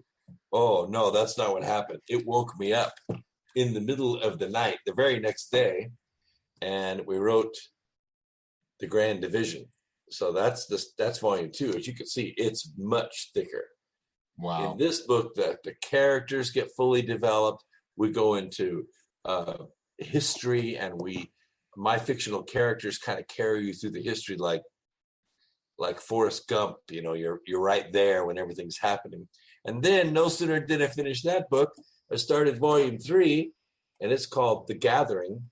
It's where the two planets actually come apart, and planet Earth, as you can see here on the cover, goes back through the Milky Way galaxy to its origin. So basically, Birth is about planet Earth, and it's pregnant.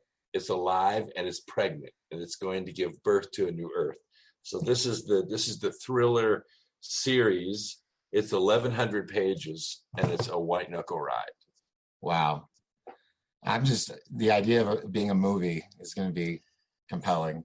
Yeah, because it has the big screen aspects of it. You see, it's high espionage. There are a lot of chase scenes, a lot of battle scenes. Plus, you fall in love with the characters. You know how when you're generally have. Oh, there you go. I lost you for a second. I'll phase in and out through this whole thing. You'll see. You basically have a 3 or 4 plots in all films, right? You have, boy gets girl, boy loses girl, boy gets girl back, and then you have the antagonist, and you have the hero, and that's basically all the plots in all movies. But from there, it gets far more complex. And then, you have good scripts and you have bad scripts. You have bad scripts with really good directors, and they can take a bad script and really make it great. But a really good script with decent actors, it changes the world. Oh yeah, it changes the world. Yeah, it does. Who did you have in mind? I mean, is there anybody that you want to put your wish list out there? Yeah, well, I mean, there's a character. Let me open the story. How it kind of works. Yes. The story opens. There are really 4 things simultaneously happening. You have Earth cataclysms that are happening in the Gulf of Mexico, big tidal surges, and it's ripping oil rigs out of the ground.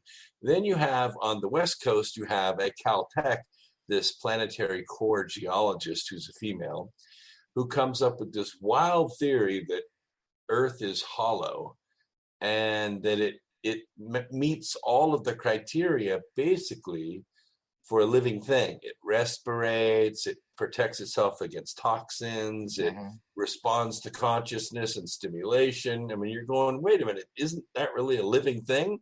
So she's putting forth this planetary core geological theory with her 2 grad students, and it's not being received very well by the mainstream, religiosity of science. But it turns out to be true. And that interests the president of the United States. And that's really the big story. It's election time, and the two parties, if we really do have two parties, they digest down to the two candidates. You have the Republican, you have the Democrat, and they're getting ready to go to the debates. So they take the big stage, it's all live, the moderator's there, and he asks the one candidate, candidate A, your opponent has raised questions about your ethics. How do you respond to that? Well, he just goes running across the stage and just starts pounding the guy right there live on camera. Of course, The news feed cuts away, but everybody's sitting there with their phones, filming the whole thing. So it's all going out live. And what happens is both candidates tank. Yeah. Well, there's a third candidate. Only this candidate doesn't have much money, or he chooses not to spend a bunch of money. What he has done through the entire campaign, he's taken every question that was given to candidate A, the Democrat, candidate B, the Republican, and he answered them himself on YouTube, just by himself, and then just put the YouTubes up there. Mm-hmm. So what happened was this whole subculture of people that the pollsters knew nothing about, they were watching these YouTube videos, and they were going, hey, this guy makes a lot of sense. I like this guy. His name is Robert Riker. So what happens after both candidates get 2 thumbs down, all of a sudden, this third candidate out of nowhere, Robert Riker, he gets written in and he gets elected president. Wow.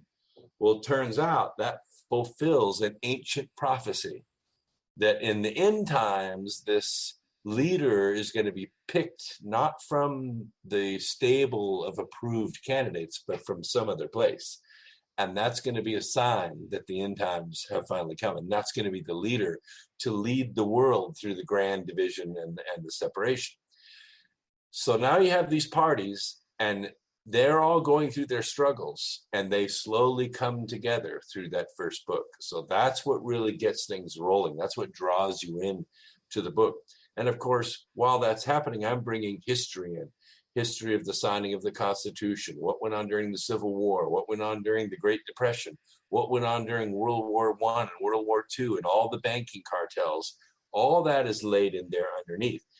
And then I introduce, at the end of the very first volume, sort of like, what was it? The Iron Man movie. It was the Avengers movie. When Iron Man goes through the portal, and he delivers the nuclear bomb up there, and it blows up and destroys that ship, and then he falls back down, and the Hulk wakes him back up.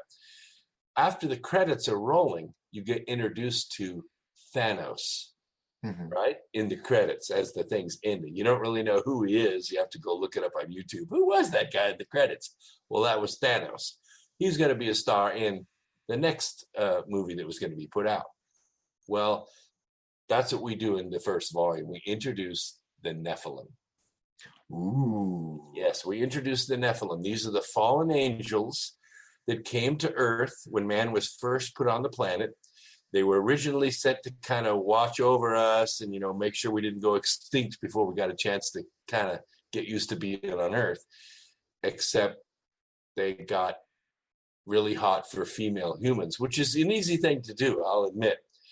And they decided to fall and procreated a bunch of giants and screwed the whole thing up. And then the flood of Noah came to try to clean it all up. And then they came back. Well, after they came back, you really didn't hear a whole lot about them because they kind of went underground, but they're still here. So one of the things that the Nephilim probably have the biggest, they're most upset about is they are angel class beings.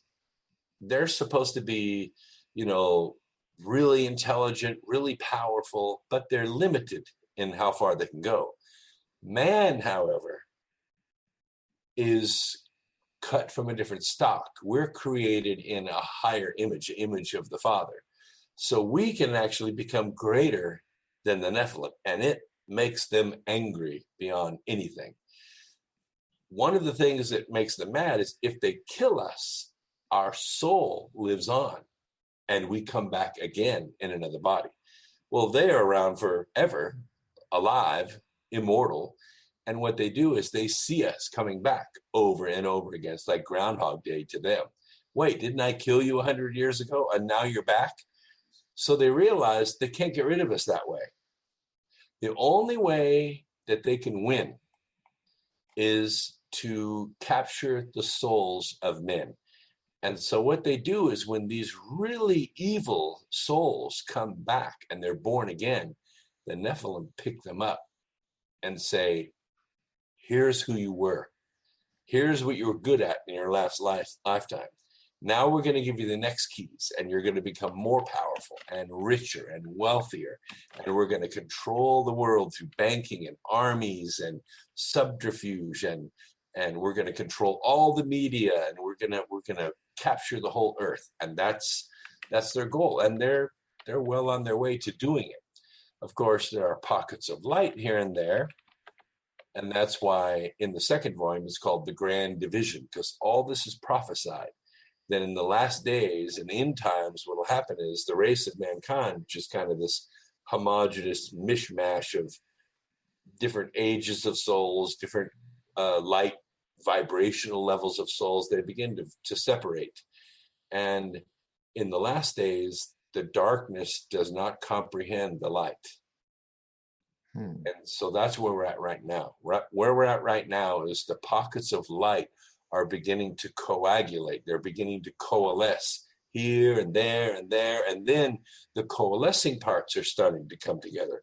That's why your program, 1028 Productions, is so important, because there are thousands of people out there that will see this video and they'll say, wait a minute, that resonates with me.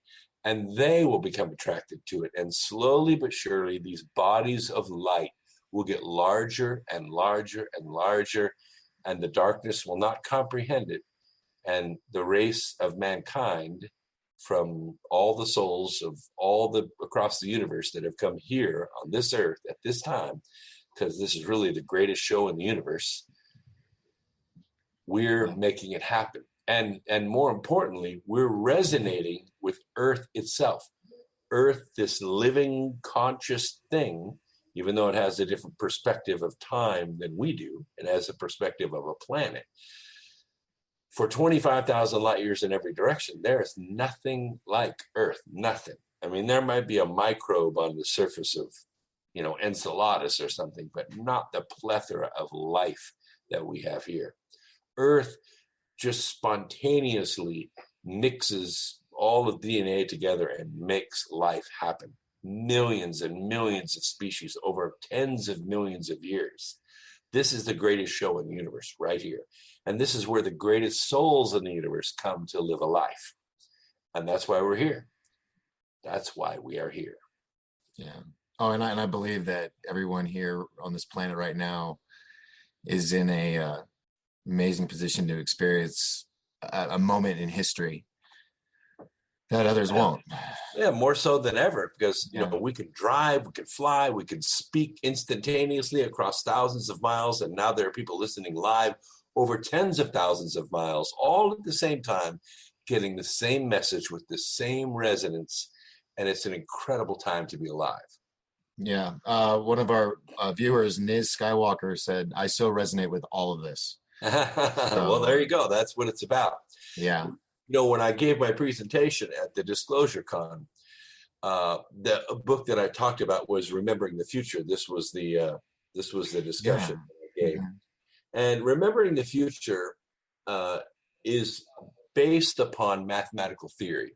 It isn't so much woo-woo, and maybe that's why it's a little bit of a hard presentation to give. But what I do is I have three areas in my presentation, and one of them is the principle of constructive and destructive interference. We started out talking about light, where laser beams can be tuned to one another to cancel each other out.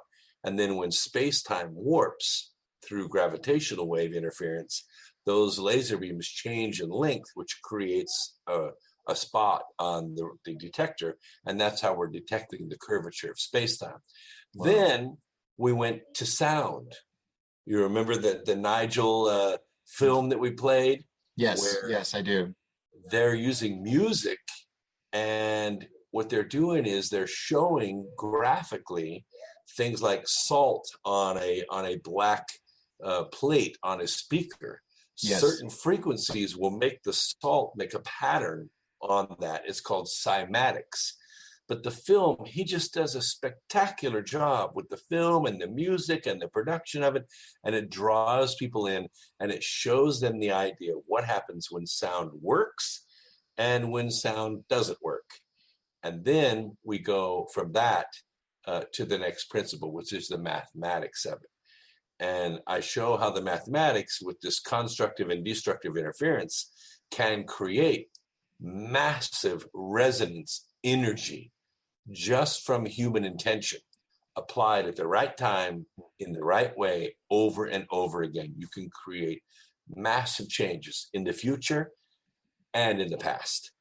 Wow. And I think a lot of people have noticed that we're starting to have these Mandela effects. I was just about to say, it sounds like a Mandela effect. This book was written in 2007, and it was written because I went in meditation to the year 2015 from 2007. Wow. And I realized we didn't make it. Everything was messed up. The presidency had collapsed. The weather was screwed up. The economy had collapsed. And I came back to 2007 and I thought, what am I going to do? Why was I shown this? What am I supposed to do? And what came to me was put together this book and teach people how to manipulate the future, how to create a different future. Well, it works in both directions, future and past. Wow. And it wasn't but just a few years, about 2010, we started seeing ripple effects from changes that were made in the past showing up in these Mandela effects. And there are all kinds of little anomalies, but they're caused by people who read this book and learned how to do it. And, now it's 80 million people out there playing with it, and it's really having a massive effect, and it's great. I've actually firsthand, me and some friends at work, across the street is a law firm. And I don't want to say the name, but the first name, the first letter had changed from an R to an L. Whoa. And literally, I mean, we go into work it's across the street. I mean, the signs are all over town. And it was, I don't want to say the name without getting in trouble, but yeah, it's a name that started with an R, a 3-letter name, and then it changed to an L. So we kind of freaked out on that. My boss came in and says, "Hey, you guys heard of the Mandela effect?"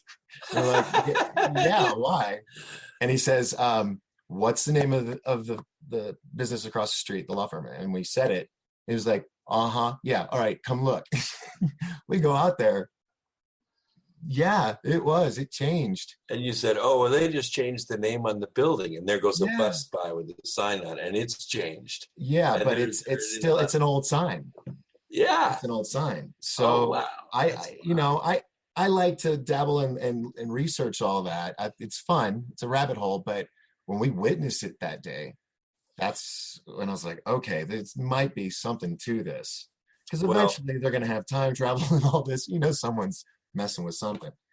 Well, I mean, the whole thing about it is the power of observation. In science, we call this the observation effect. And there are some people that kind of picked up on it, with the law of attraction and all of this. And that kind of gets into, I mean, you can go deep down the rabbit hole with this whole thing on the observation effect, like you are manifesting your own life condition, which is true.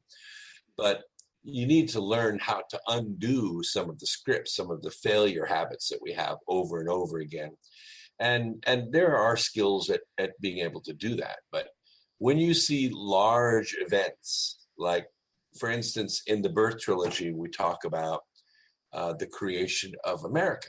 America did not exist until 1770, well, actually 1787. 1776, we declared our independence. But up until that time, for, 4,000 or 5,000 years, Earth was pretty much ruled by one guy at a time. I mean, one king and his army pretty much ruled the whole world. There was no such thing as freedom, no such thing as liberty and freedom of choice and freedom of speech. Those things did not exist. And, in those days, everybody learned to read in different ways, but the most common way was to learn to read by reading the Bible or reading manuscripts from the Bible. And it doesn't take too many readings of the Bible. You figure out, you know what, we're pretty much screwed. This whole thing's going to Armageddon. It's all going to get nuked. So what's the big deal anyway? Why don't we just, live it out and take the ride? But the founding fathers said, look, we already know that future. Why don't we choose a different future? Why don't we establish a nation that's based upon inalienable rights, that people are free, they can own their own stuff, their own farm, and they can make their own potatoes or their own corn or their own wheat. If they have too much, they can sell that. And then they can buy shoes with it or a car with it or whatever they want. And they created this system of independence. Well, the powers that have controlled the earth since, cells were put on this planet, they've been trying to get it back ever since. And they have fought America since 1787. To today.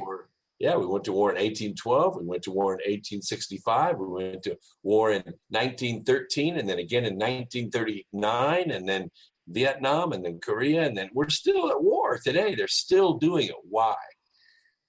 Yeah. Because the Nephilim realized that if they can make a man pick up a battle axe and charge across the frozen tundra at someone with hatred in his heart, they have him. They have him. He cannot love if he's, fighting and trying to kill somebody else. Yeah. And what they do is they crush this love energy by making men fight. And the crazy thing is that they work with the leaders of all the countries, and then the banks, and then the industrialists, and they say, well, we'll sell planes to you and rockets to you, and we'll sell ships to you and tanks to you, and we'll make money going both ways. Now y'all go fight for a while. And this is what they've done. And it gets even worse. The Nephilim also created all the world's religions. They created the religions by appearing to various prophets over the ages as beings of light, giving them some special message, which I'm sure makes them feel really special when a 12-foot light being shows up and gives you, a holy message. But then the next direction comes. Oh, by the way, you're supposed to hate all other religions. That's a great plan. Create 6,500 religions and make them all hate each other. Now we're following God by annihilating that religion. And it's a beautiful thing. And that's what the Nephilim have been in charge of. Now, what's happened in the last, I'm going to say 40 years, maybe 50 years, is some of us have lived enough lifetimes that we've seen this pattern over and over and over again. And we're starting to remember who we are. Yes. And we're starting to say, you know what? I think I've transcended this whole religion thing. I think now I have a direct connection to spirituality. And that's why church attendance is dropping the world over. It's dropping because people are realizing that they don't have to go through anybody or any organization to get to God. They have a direct connection. And this is what's changing the future. It's changing the resonation with what's going on with the human race. And we're watching it live. We're in it. You just need to be awake enough to see it. Yeah. And that's what I want the show to be about, is to help the people that are still asleep, Right.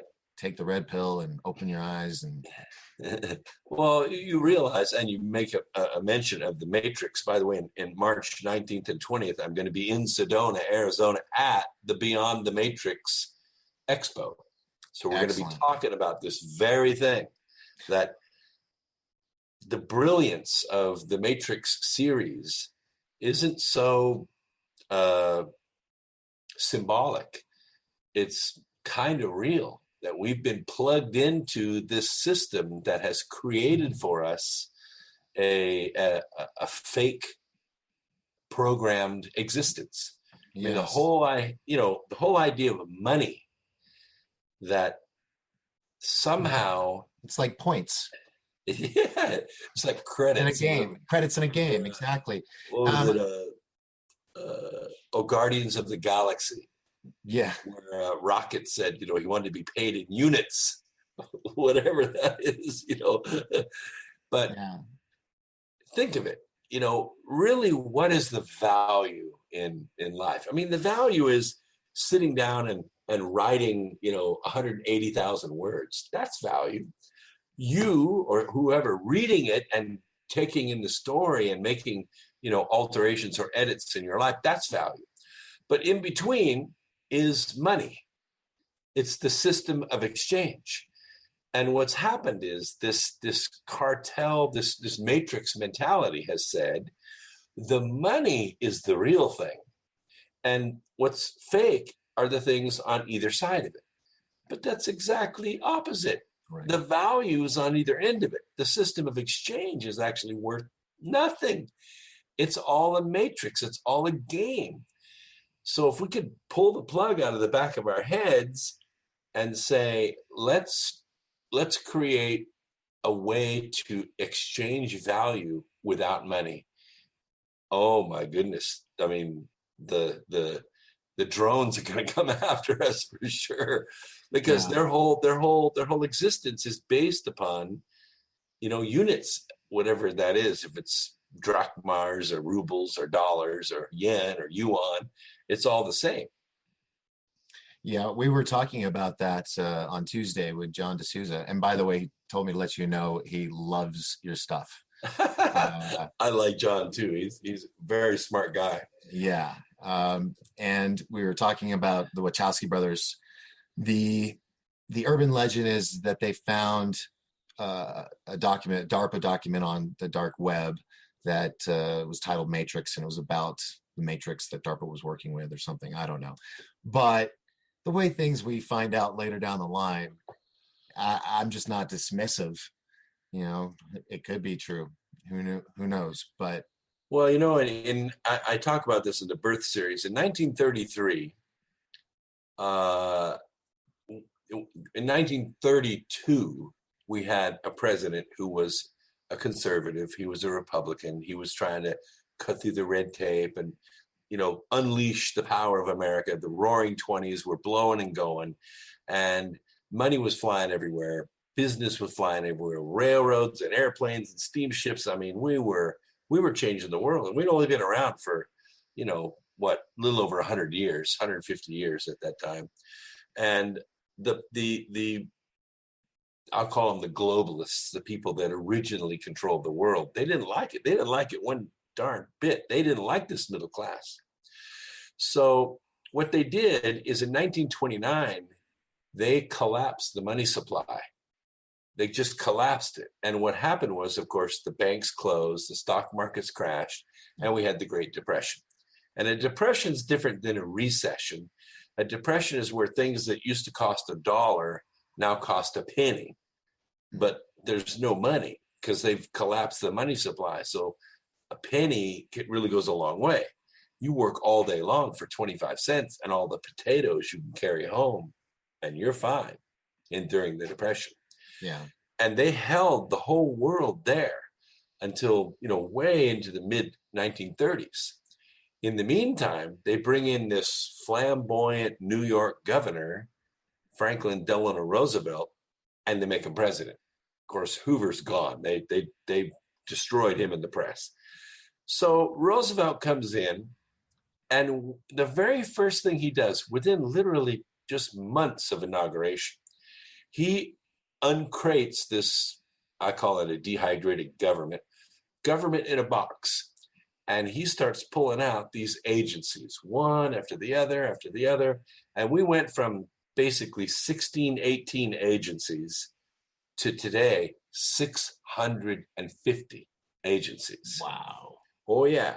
Now, we have a government. I mean, we just went through election. My gosh, I still have a rash from this election. But we have a government that we go through all this trouble to elect and we believe represents us in Washington. But The agencies, departments, bureaus, and administrations, like you mentioned, DARPA, the CIA, the FBI, the IRS, the FDA, the EPA, they're the ones that write the laws. They're the ones that assess the taxes, that make up the fees, that set up the structure. They're the ones that take our stuff. But we have no representation in that government.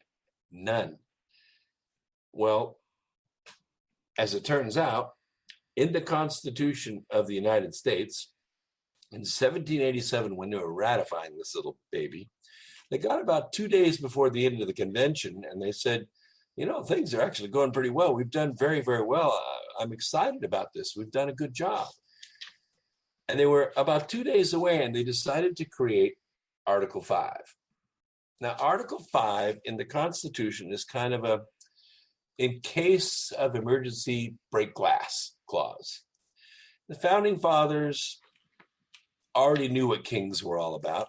They already knew how powerful a central government could become. It wasn't very powerful in 1787. I mean, they were doing their best to get this thing ratified.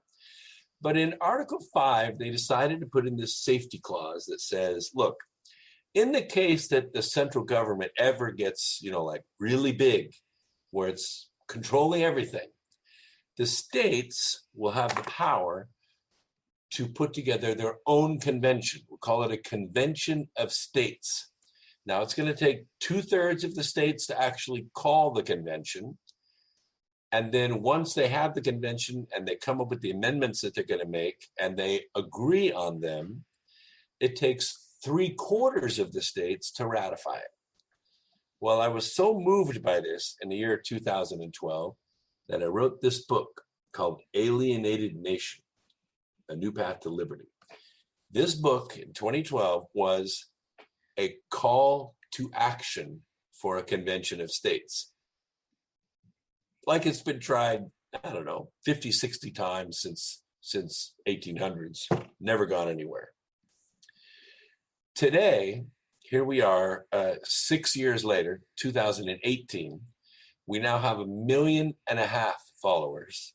We have delegates in all 50 states. We've had 2 conventions. There was debate, but there was also agreement. And we came down to 6 amendments that we want to make to the Constitution. Really? Yes. The first one that is supported by 67% of the delegates all across the United States is term limits for Congress and the Senate. Oh, of course. Yes. I'm cool with that. It's got that. to be done. It has to be done. It's They're- out of control. They're in there too long, some of them. It's And there's too much money wrapped up in it. Yeah. The So lobbyists and the 2 things in the amendment. The first is that we change the congressional term from 2 years to 4 years. Because when in 1787, Congress was a part-time job. You went 4 months, 5 months out of the year, and then you went home to the farm or, to the mine or the factory. Yeah. Now it's a full-time job. But when you get to Washington, like they're going to go to Washington in January, but in February, they're going to be right back across the street at the Rayburn building raising money because they got to run again in 2 years. Mm-hmm. And they're going to do that for 13, 14, 15 terms. Wow. Right? Yeah, it's insane. It's like a money machine. So we change the term to 4 years. We take half the Congress by state and we stack only half the Congress runs. That way they can at least work for 2 or 3 years before they have to start raising money again. And we limit them to 3 terms. So you're to a primary candidate to run against an incumbent Republican. So that means that if you're going to run against an incumbent Republican, you got to raise all your own money, which means you got about a 0% chance of beating somebody already in office, unless you're of the other party. It's rigged. It's rigged. So that this amendment changes all that. And it brings the elected officials back into accountability. The second is a balanced budget amendment, except in times of war. If we're not at war, we haven't actually declared an official war, the budget has to be balanced. No more deficit spending. Yeah. The third, and this is a hugely powerful amendment, There's a lot of debate on this amendment. I mean, a lot of debate, but it's called the Commerce Clause Amendment. And what it is all about is taking all those agencies, departments, bureaus, and administrations and saying, you no longer have federal authority. You cannot write regulations in New Mexico that affect business in Rhode Island. Can't do it. Yeah. You can't write a federal law unless Congress does it. The regulators can no longer, EPA cannot say one rule fits the entire country. It has to be done by states, state councils, regional districts, and that's gonna remove a lot of the power of the globalists, because you know the way the agencies work, right? Well, for those that don't, why don't you let them in on it? Okay, you have a global multi-billion-dollar corporation, and they have executives, upper level managers in this corporation. Let's say they make automobiles. And so we take this executive and we say, all right, you're going to go serve in the Department of Transportation. You're going to go be a public servant for 5 years. So you're going to leave this car company and you're going to go work in the Department of Transportation, because who knows better about cars than us, right? We build cars. But your job while you're in the Department of Transportation is to stop anybody from competing against the company you came from. Now that's called fascism. That is the core of fascism. Fascism means that government actually owns or is controlled by the corporations. Yeah. You're going to say, all right, we're going to take, what did we have at one time? 45 different media corporations. We now have 6. And one of them is owned by Bezos. Amazon owns one of the media outlets.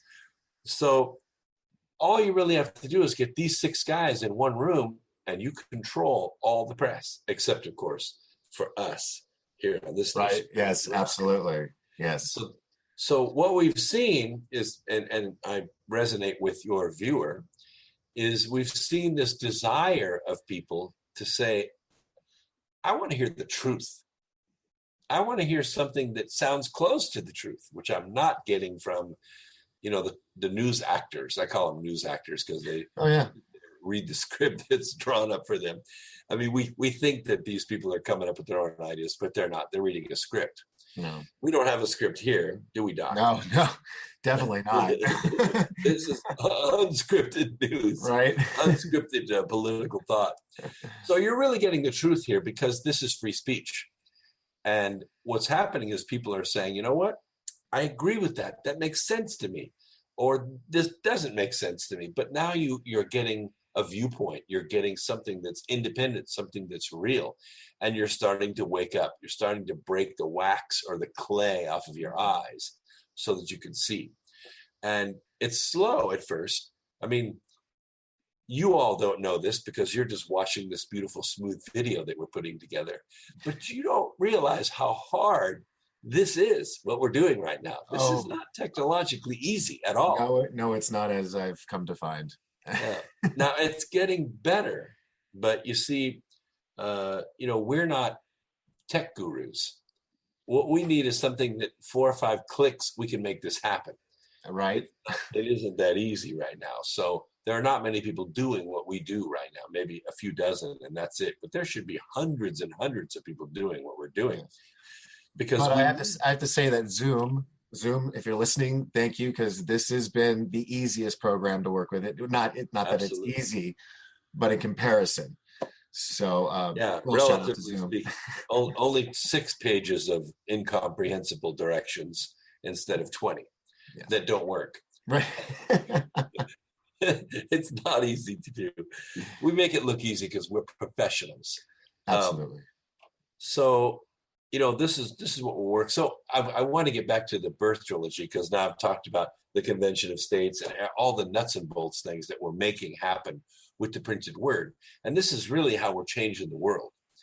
I got done with the birth trilogy. You got this heavenly feeling when you're finished with it. You have a wonderful feeling. You understand life, you understand death, you understand your meaning, your place, your purpose for humanity, for your many, many lives, and now this new awareness that you have. And my readers were writing to me and saying, "Oh, you have to write a sequel. You got to write a sequel." And I was, honestly, it wasn't that I was played out, not at all. It was that I didn't think I could write something that was entertaining about, lost in space. I mean, you got to have conflict. You have to have an antagonist. And good guys, bad guys, yeah. There's no bad guys on this heavenly Earth that's going back through the Milky Way galaxy. So that would be like pretty boring pretty quickly. So I decided to write a prequel instead. What happens before the birth trilogy? How did we get to this stage? How did the cabal, this mass of wickedness, how did it come to power? Who runs it? Where did it come from? And so what I did is I wrote this prequel that was a political thriller. It is called Charm of Favor, and I'll tell you how it got its name before I show you the cover. We were on chapter 4 of the book, and by the way, everything in this book is true. I have fictional characters that take you through the events, but every event is true. Every murder, every bit of subterfuge, it's all true crime, all true crime. But the names have been changed. No, I didn't change the names. Oh. Nope, I only changed one name, and that's because the guy who was the auditor was afraid, and he asked me to change his name, so I did. And it doesn't really make any difference because that's not the important part. He didn't commit a crime, he only uncovered the crime. So we were watching James Comey testify before the Senate committee. This is how real this book is. We're just right out of the news, right out of real stuff. And I realized he's lying. And my editor's watching, and she says, he's lying. And we said, yeah, he's lying. And you know what? Congress knows he's lying, and Comey knows he's lying. But nobody did anything.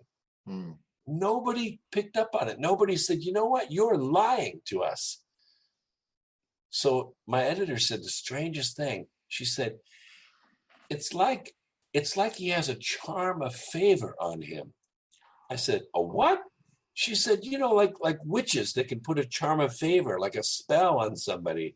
So when they go into a conflicting situation, like they're going to be arrested or they're going to be tried before a judge, everybody in the courtroom suddenly becomes their friend. It's a charm of favor. And that became the name of the book. So it is called Charm of Favor, a true story of the rise of the Clinton crime syndicate. Yeah, this is a terrible book in the sense that every murder, all the graft, all the drug cartel, all the blackmail, all the bribery, everything in this book is real. And it's almost 500 pages. This book is destined to be a big screen movie. You remember the movie that just came out a little while ago? It was called American Made, and or Made in America. And it was the story of the Mena, Arkansas drug running operation that was being run by the airplane pilot, and it was played by Tom Cruise. Yes. That was a real story. It was based on a book called Compromised: Clinton, Bush, and the CIA. I read this book in like 97, I think, 96 or 97 it came out. So they made a movie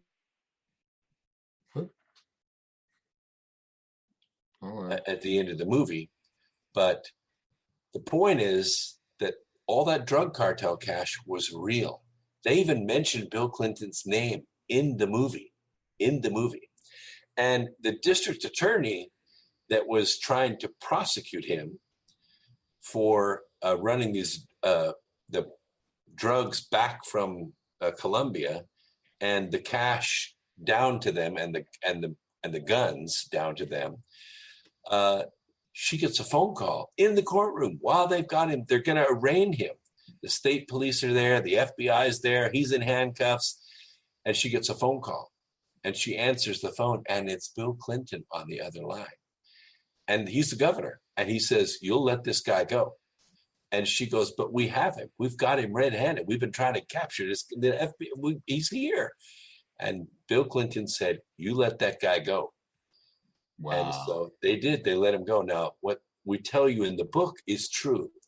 That district attorney was later taken out in the woods and shot in the back of the head. And she was pregnant. Oh my God. I am not kidding. This is the crime family we're dealing with. Now, years later, I am working as a quality engineer, writing process guides to prepare a bank called Wachovia Bank to be purchased by Wells Fargo. You remember that acquisition was taking place. Yeah, I do. I was at Wachovia. I was at their bank doing the capturing the processes and writing process guides and getting the bank ready to sell. And Wachovia gets busted for laundering $329 billion in drug cartel cash. Oh, yeah. It was so rife. What they were doing, they used to bring the cash in pallets to the bank in Mexico, but it became a visual thing. And so they created a special box. They had a special box made, like a box. And the box, they could stack $100 bills, just so many in them. And the box would fit through the teller window. So they could launder the cash quicker into the bank without all the visual. Wow. So they were taking in the cash into Mexico, laundering it through a bank in Southern California, and then wiring the money to a bank in Suffolk County, New York. Well, the auditor, anyway, Wachovia gets busted. They get fined.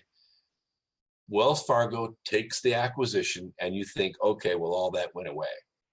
Well, it didn't. Some years later, it was about 2004, 2005, right in there, somewhere in there, maybe 2006. No, it was like 2009 or 2010. I remember now.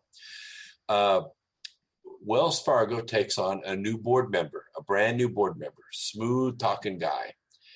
Wells Fargo gets audited, and the auditor is looking for bank accounts that have been opened that do not have enough identification, no birth certificate, no social security number. Banks do this because they get commissions for how many accounts they open up. And so a lot of tellers, a lot of bank officers Let it slip by. They'll just open up phony accounts to make the commission, make the bonus, right? The odd thing was when the auditor went to check on the accounts were receiving money, lots of it, and they were wiring money out. Nobody on the account, incomplete names, incomplete identification, no addresses, no birth certificates. I mean, you can't do that. There were thousands of them, of these accounts. So the auditor decided to do a trace on the wire. Where's the money coming from? Where's the money going to? Guess what? Coming from the same bank in Southern California. They didn't even change banks. They kept that operation rolling. Wow. So Wells Fargo, he takes this 1,000-page dossier and he takes it to the district attorney in Suffolk County. And he says, here's what I found. I've never seen anything like it. It's billions in drug cartel cash. They're laundering it through phony accounts and wiring it somewhere. I can't find out where it's going, but it's criminal. And I'm turning it in and I'm changing my name. I'm dropping my cell phone in the East River and I'm out of here. Wow. So the district attorney has this evidence, names, dates, places, fingerprints, everything. But she meets with the board member of Wells Fargo. And Wells Fargo says, look, this is really unfortunate that this has been going on. This is not what our bank is about. We're going to turn over a new leaf. What do you recommend? And the district attorney said, well, what we'll do is we'll file a notice of deferred prosecution, and you pay a $1.2 billion fine, which basically the cost of doing business. And we'll just put you on probation for a while. And so the board member said, well, what we'll do is we'll take the officers that were responsible for this and we'll transfer them to other banks. We'll reduce their bonuses a little bit. But nobody got arrested. Nobody got fired. And they didn't stop doing it at all. Now, here's the crazy thing.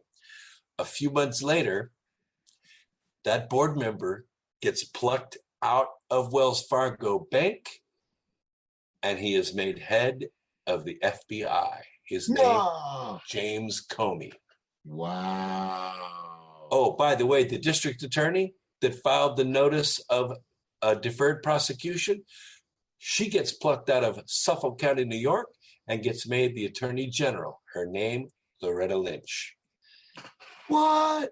Oh, yes. That is all factual. It is all real, and it is in the book Charm of Favor. This book has the power to bring the entire cabal to jail. I promise you, it is an indictment from cover to cover. Wouldn't it be wild? And this book is out, right? Absolutely. Wouldn't it be funny if it was a part of the sealed indictments? 5 days after I put it out, it was #2 on Amazon. Wow. Well, somebody working on that investigation with all those indictments, one of them's read your book. It's kind of funny because when I started writing it, I actually got pretty close to getting it ready to publish in October of 2016. I'm sorry, October of 2017. And in October of 2017, an individual on October 28th made his first post, and he became known as Q. Oh, yeah. Let's go down that hole. Now, do you remember what Q's first post was? I could pull it up. I have the page up, but you want to hear something cool? The first post was on 10/28. Yes, it was on October 28th, which That's is your correct. birthday, which is 10/28 Productions. Correct. So here's the crazy thing. The first post was about a Supreme Court decision where the Supreme Court ruled that enemy combatants of the United States that are American, whether they're on American soil or foreign soil, can be arrested, tried, convicted, and sentenced by a tribunal, even if they're not military. Enemy combatants who are American citizens, whether in the United States or on foreign soil, can be arrested, tried, convicted, and sentenced. Wow. That was the Supreme Court decision. That was the first post of Q. Now, flash forward to October of 2018, and Judge Brett Kavanaugh is being grilled by the Senate committee. Everything's going along as pretty much everybody expected. The Democrats are grandstanding, running for president, and they're not asking any questions of Brett Kavanaugh. And the Republicans are grandstanding, and they're not asking any questions of Christine Blasey Ford. And this goes on for 3 weeks. We don't get anywhere until Lindsey Graham takes the microphone and he says, ask a series of questions of Brett Kavanaugh. Well, we're all going, wait a minute. A Republican is actually going to ask a question of Brett Kavanaugh that's meaningful. Yeah. So Lindsey Graham says, are you familiar with the Supreme Court decision where American citizens, either on American soil or on foreign soil, can be arrested by a military tribunal? He says, yes, I am. He said, are you aware that these people that are arrested can be tried in a military tribunal by military judges? Yes, I am. Are you aware that after they're tried, they can be convicted by this tribunal? Yes, I am. And are you aware that they can actually be sentenced by this tribunal? And Brett Kavanaugh says, yes, I am. 1 year after Q made his post. And guess what? It went over everybody's head at the committee. No Democrat asked a question. No Republican asked a follow-up question. Totally out of context for the entire hearing. And yet Lindsey Graham puts this in the record. That's why Brett Kavanaugh is there. And that's what's getting ready to go on behind the scenes. Military tribunals are going to try the Clinton crime syndicate as military combatants against the United States of America. I just don't know what to say, because it scares the heck out of me. But it's where it's heading, and so many people to this day still don't think, oh, everything's fine. You know, there's a game on Sunday. Yeah. Well, the interesting thing is, and it's only a matter of time before this begins to come to a clarion, call. The left has been doing this for months and months and months. They're basically saying, look, all this is our political enemies of Trump, and he's being a dictator, and he's wanting to go after his political enemies. Well, it's sort of like saying a square is a rectangle, but a rectangle is not a square. Right. They are political enemies of America, of Donald Trump, but that's not the reason they're being prosecuted. They're being prosecuted because they're criminals. They're being prosecuted for laundering drug cartel money. They're being prosecuted for shipping weapons, intelligence, and money to enemies of the United States that resulted in the death of Americans on U.S. soil and foreign soil. They're being prosecuted because they cheated the U.S. Treasury out of hundreds of billions of dollars. Here's how it's done. The agency, whatever it is, let's say it's the Department of Energy, they go to a company and they say, we're going to give you a grant for $25 million. Not a big grant, but how did you get that grant? You didn't get the grant because of any special qualification or any demonstration of technology. That has nothing to do with it whatsoever. How they get the grant is they make a pledge. They make a pledge to a bundler. A bundler is a person that gathers up money and gives it to the different committees, either the DNC or the RNC. In this case, it's the DNC, and it's been done this way since 1848. I've got the factual evidence, but here's how it's done. Let's say the company A is going to be given a $25 million grant. So they make a pledge that they will take 10% of that money, $2.5 million, and they will donate it back to the DNC. So taxpayer money, your money, my money, is given to company A. As soon as the money hits their bank account, they turn around and write a check for $2.5 million to the DNC. So what they've done is they've taken your tax money and laundered it back to the DNC. $0 goes to the RNC, nothing, not a penny. All the money goes to the DNC.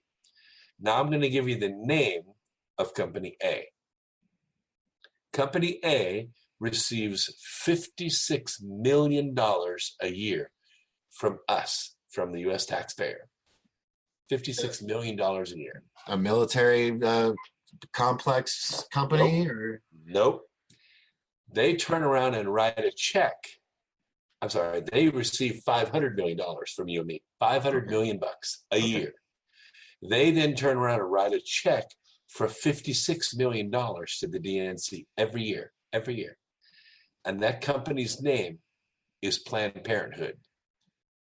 Now you know why the Democrats don't want Planned Parenthood defunded. Now you know why the Democrats want us paying for all those abortions, because they get the money. They're taking taxpayer money and laundering it into their campaigns. And it goes on all across the board. Energy, education, drugs, food, everything. Oil. Yeah. Oh, oil. Don't get me started there. The oil companies control a little tiny company called the EPA. Yeah. You know when the EPA was founded? Do you know who founded the EPA? No, who? Richard Nixon. Richard Nixon founded the EPA, and guess who he put in charge? Who? A man named, and this, I'm sure you're going to remember this name, William Ruckelshaus. No, you don't remember that name? Ruckelshaus. No, surprisingly. Do tell. Head of the EPA in its opening, during this period of time, he uses the power of the EPA through the Department of the Interior to seize control of all the forest lands west of the Rockies and all of the subsurface water, all the water west of the Rockies, all the water from the Colorado all the way to California, all the water. Then he is plucked out of the EPA by Nixon and he's made Attorney General. That was during his whole impeachment thing. He resigns as Attorney General, and guess who goes to work for? A little company that he owns. A little 3-letter company called BFI. Ever hear of it? A little company out of Houston? I'm thinking trucks or... Trash. Okay. Trash. If you have a trash can emptied in the United States of America, BFI gets a piece of that action. What? It's the biggest mob operation in the entire world. Trash in the United States. Well, that's William Ruckelshaus. Yeah, I know in Dallas Fort Worth, the trash guys, they get paid well, especially if they've been there for a while, close to 3 figures, 100,000 in some cases. BFI bought out Waste Management. BFI bought out all its competitors. That is William Ruckelshaus. He was the CEO of that company. Wow. So he controlled the water.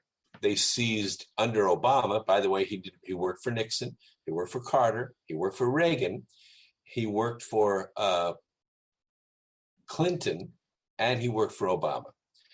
During his reign, they seized 770 million acres of private land in the United States. It now belongs or is under the control of the federal government.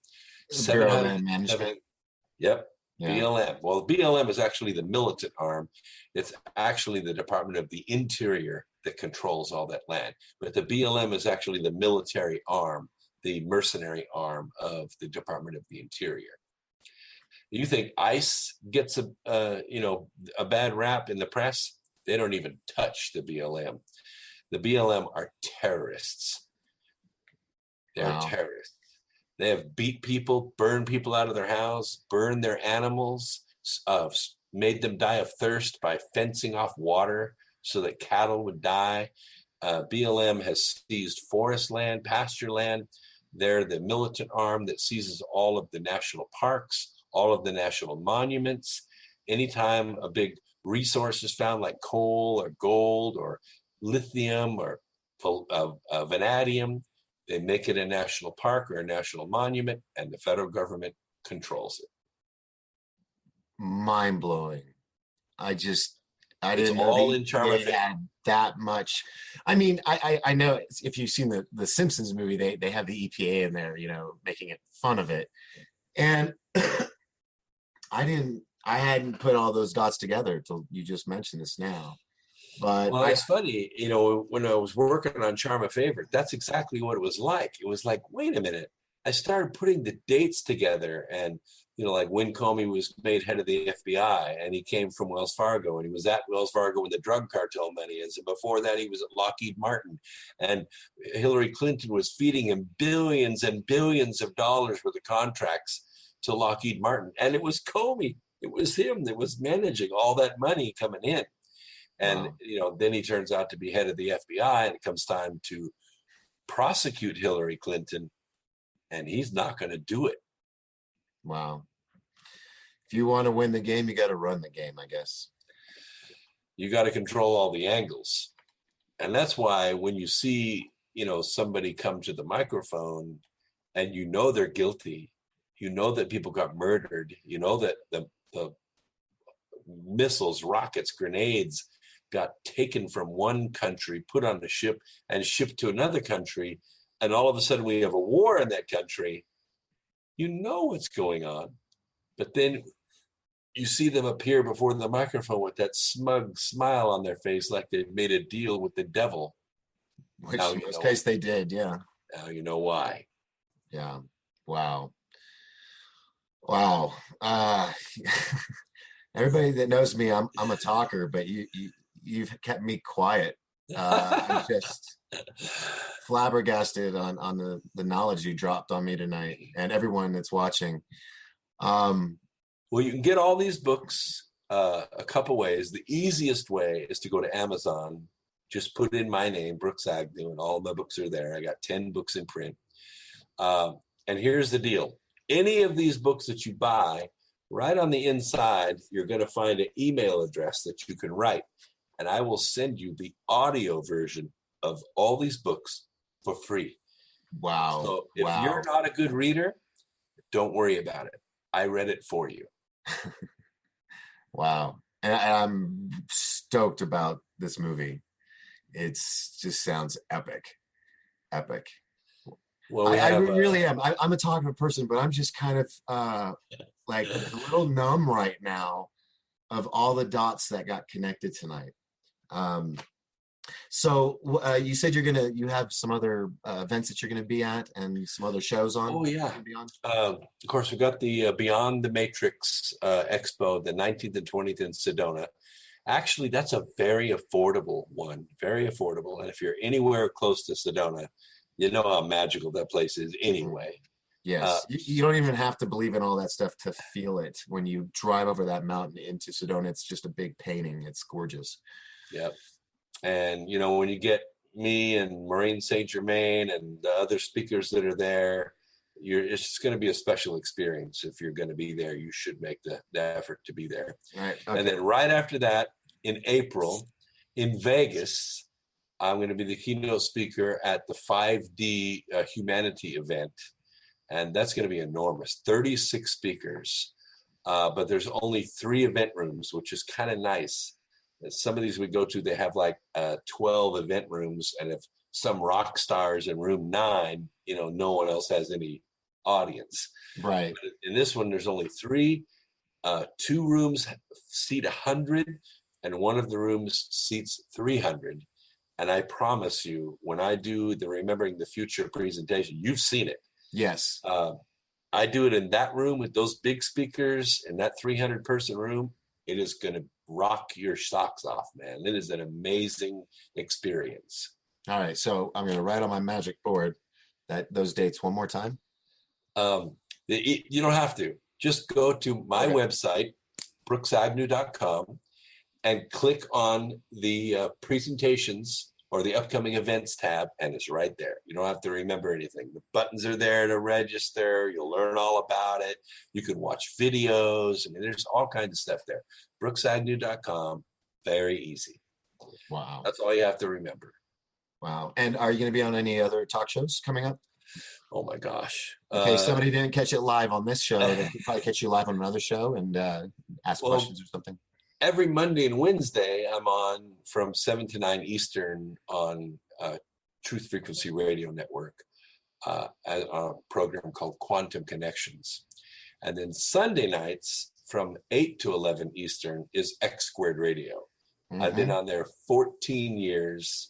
We've become, in that time slot, we are the #1 talk radio program in the entire country. As our bell would say, oh, yes. Yeah, oh, yes. And what we do is we begin the news week Sunday night. So I have a lot of junkies that on Friday at, 6 o'clock is the last live, talk radio. Everything else then is just repeated over the weekend. But Sunday nights, we break ground. We stretch out into the future. We bring those stories to X Squared Radio. Of course, you get my commentary on them. And then at 6 a.m. the next morning, Breitbart Radio picks up on it, then Rush Limbaugh, then Sean Hannity. And it's like they listen to my show on Sunday nights, and that's what drives the headlines for the next week. So if you want to get a jump on it, you want to know where you're at, and you want to be able to call in live, that's the place to be. X Squared Radio, Sunday nights, 8 to 11. Very nice. Also, I wanted to just you're still coming to Disclosure Con, correct? Oh yeah, absolutely. I wouldn't miss it. I'm camping out if I have to get No. a ticket to that one. Yeah, no, I know somebody that has passes, so. Listen, you guys really missed something there because it was magical. This is the first year of Disclosure Con. It was at the Honda The Resort. Honda, yeah, Honda. Honda. Yeah. I want to say Honda. People confuse it with the car, but it's HON-DAH. Yeah. It's a really great place. I mean, here you are in Pine Top, Arizona, and the rooms are great. The pool is great. The facility's great. The food is, I mean, everything is great. It's just a really, really nice facility. Very reasonable. And we had a very special connection. Yeah. I mean, it was like, we were really surprised. You had over 1,000 people came through the door, right? Yeah, over the weekend. And what was most magical for me was after we tore down everything on Saturday night, we all went and had we were supposed to do for something with the VIPs, which is going to be a fireside chat under the stars with the celebrity speakers. But like you said, the snow came in. It snowed. We couldn't even see the sky, so it didn't really matter. And it was funny because they knew something because they had this giant fireplace. Oh, and the day before it snowed, they went in and swept out the fireplace and they cleaned out the flue. And I thought, oh, that's interesting. Wonder why they're doing that. Yeah. Because the next night we had this roaring fire there. We had this great, awesome meeting with all of the speakers, except for a couple, right there in front of that fireplace. And it was great. It was just awesome. And that was, Travis had his guitar, didn't he, that night? No, that was the night before. Oh, okay, yeah. I mean, we even had sing-alongs. I mean, it was, you don't want to miss Disclosure Con. We have fun. So, man, I'll tell you, Brooks, thank you so much for coming on my show. Oh, man. And you got more coming. You like me, you got your hands in everything. So I hope to have you back more than once, several times if possible. Anytime. We're almost at 2 hours, so which is cool, which is great. But I would like to talk to you next time about some of the other things going on around the world.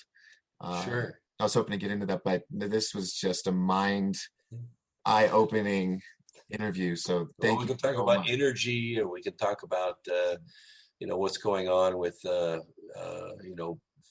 weather. Well, let's do this. Let's do this. I do the show every Tuesday and Thursday night. Let's shoot for later December. I'm thinking about Thursday, December 27th, doing an end of the year prediction type show. Ooh, I like it. A little nod to Art Bell. He's the reason why I'm here. I mean, I grew up listening to him, sure. And when he left for a period of time, I thought, well, I'm gonna build a computer and take up the reins. And the night I was gonna do it on my birthday, 10/28. Art Bell comes back on the air from the Philippines. Yeah, exactly. So I let the man do what he does best. But anyway, so that I want to do a little thing, something like that, and maybe we can have you on because this program allows me to have up to 100 people to log in. Wow, so if we had that's not gonna be fun. Anyway, what we could do is get several guests and just do one at a time and have them do an update, what's going on with them, their prediction of the upcoming year. Be a fun little end of the year show. So if you're game. Yeah, absolutely. Count me in. Excellent. Well, that'll be Thursday the 27th. Tie that night. Well, yeah, I'm actually going to wear, I'll be wearing the red sweater my mom got me because it'll be, Christmas time. Christmas sweaters. Yes. And I think I'm going to be doing a solo show on Christmas. I don't know. We'll see what happens. But thank you again for coming on the show. Hey, and now I got to do the things that I got to start doing. I want to tell you all about, if you don't know, you ever seen Recoil magazine? They're the gun magazine. They have I don't want to say an offshoot, but help me out, Brooks. What's the word I'm looking for? Not an offshoot. Like a subsidiary. Subsidiary, thank you. This is called Off Grid Magazine. Look at this vehicle. Wow. The family and their own armored vehicle. I'm going to see if I can get this at my Survival Prepper Expo, May 25th and 6th at the Honda Casino. 10-ply self-inflating tires. And yes, it reminds me of a G. Gordon Liddy commercial he used to have on when he was out here. He said, "Does your SUV fall apart like a daisy smack with a 9-iron?"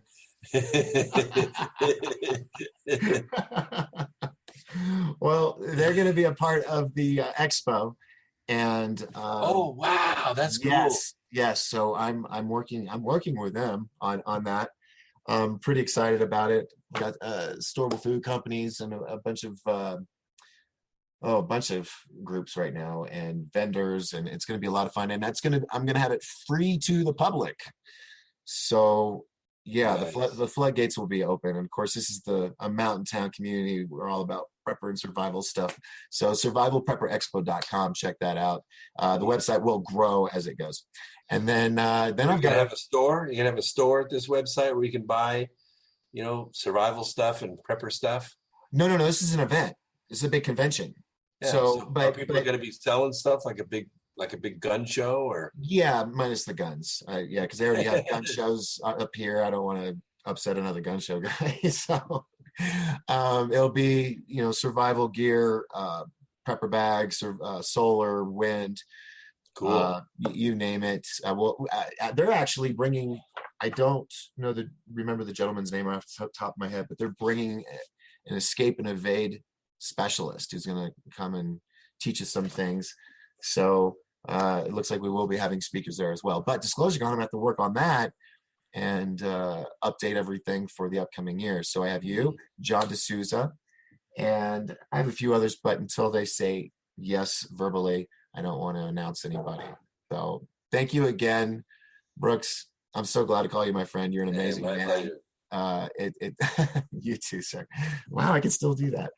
All right. Well, folks, thank you for watching 1028 Live. The guests are lining up, and we're going to have some amazing shows. We're going to have Brooks back on a regular basis if I can make it happen. So I'm giddy. I'm giddy as a schoolboy. I love it when I've learned something new. I get all excited. And why is it when after you graduate college and school is so tough, now you want to be a sponge? That's me. So this is, and folks, this is what I do on an everyday basis. I'm talking to people like Brooks and John and others, and I'm so glad that I'm able to share these conversations with you. So I hope you all learned something as well. So, and until next Tuesday, thank you, everybody. Good night. Brooks, I'm going to end this because I'm still learning all these bells and whistles. I'll give you a call in a bit. All right. Thanks. Good night, everybody.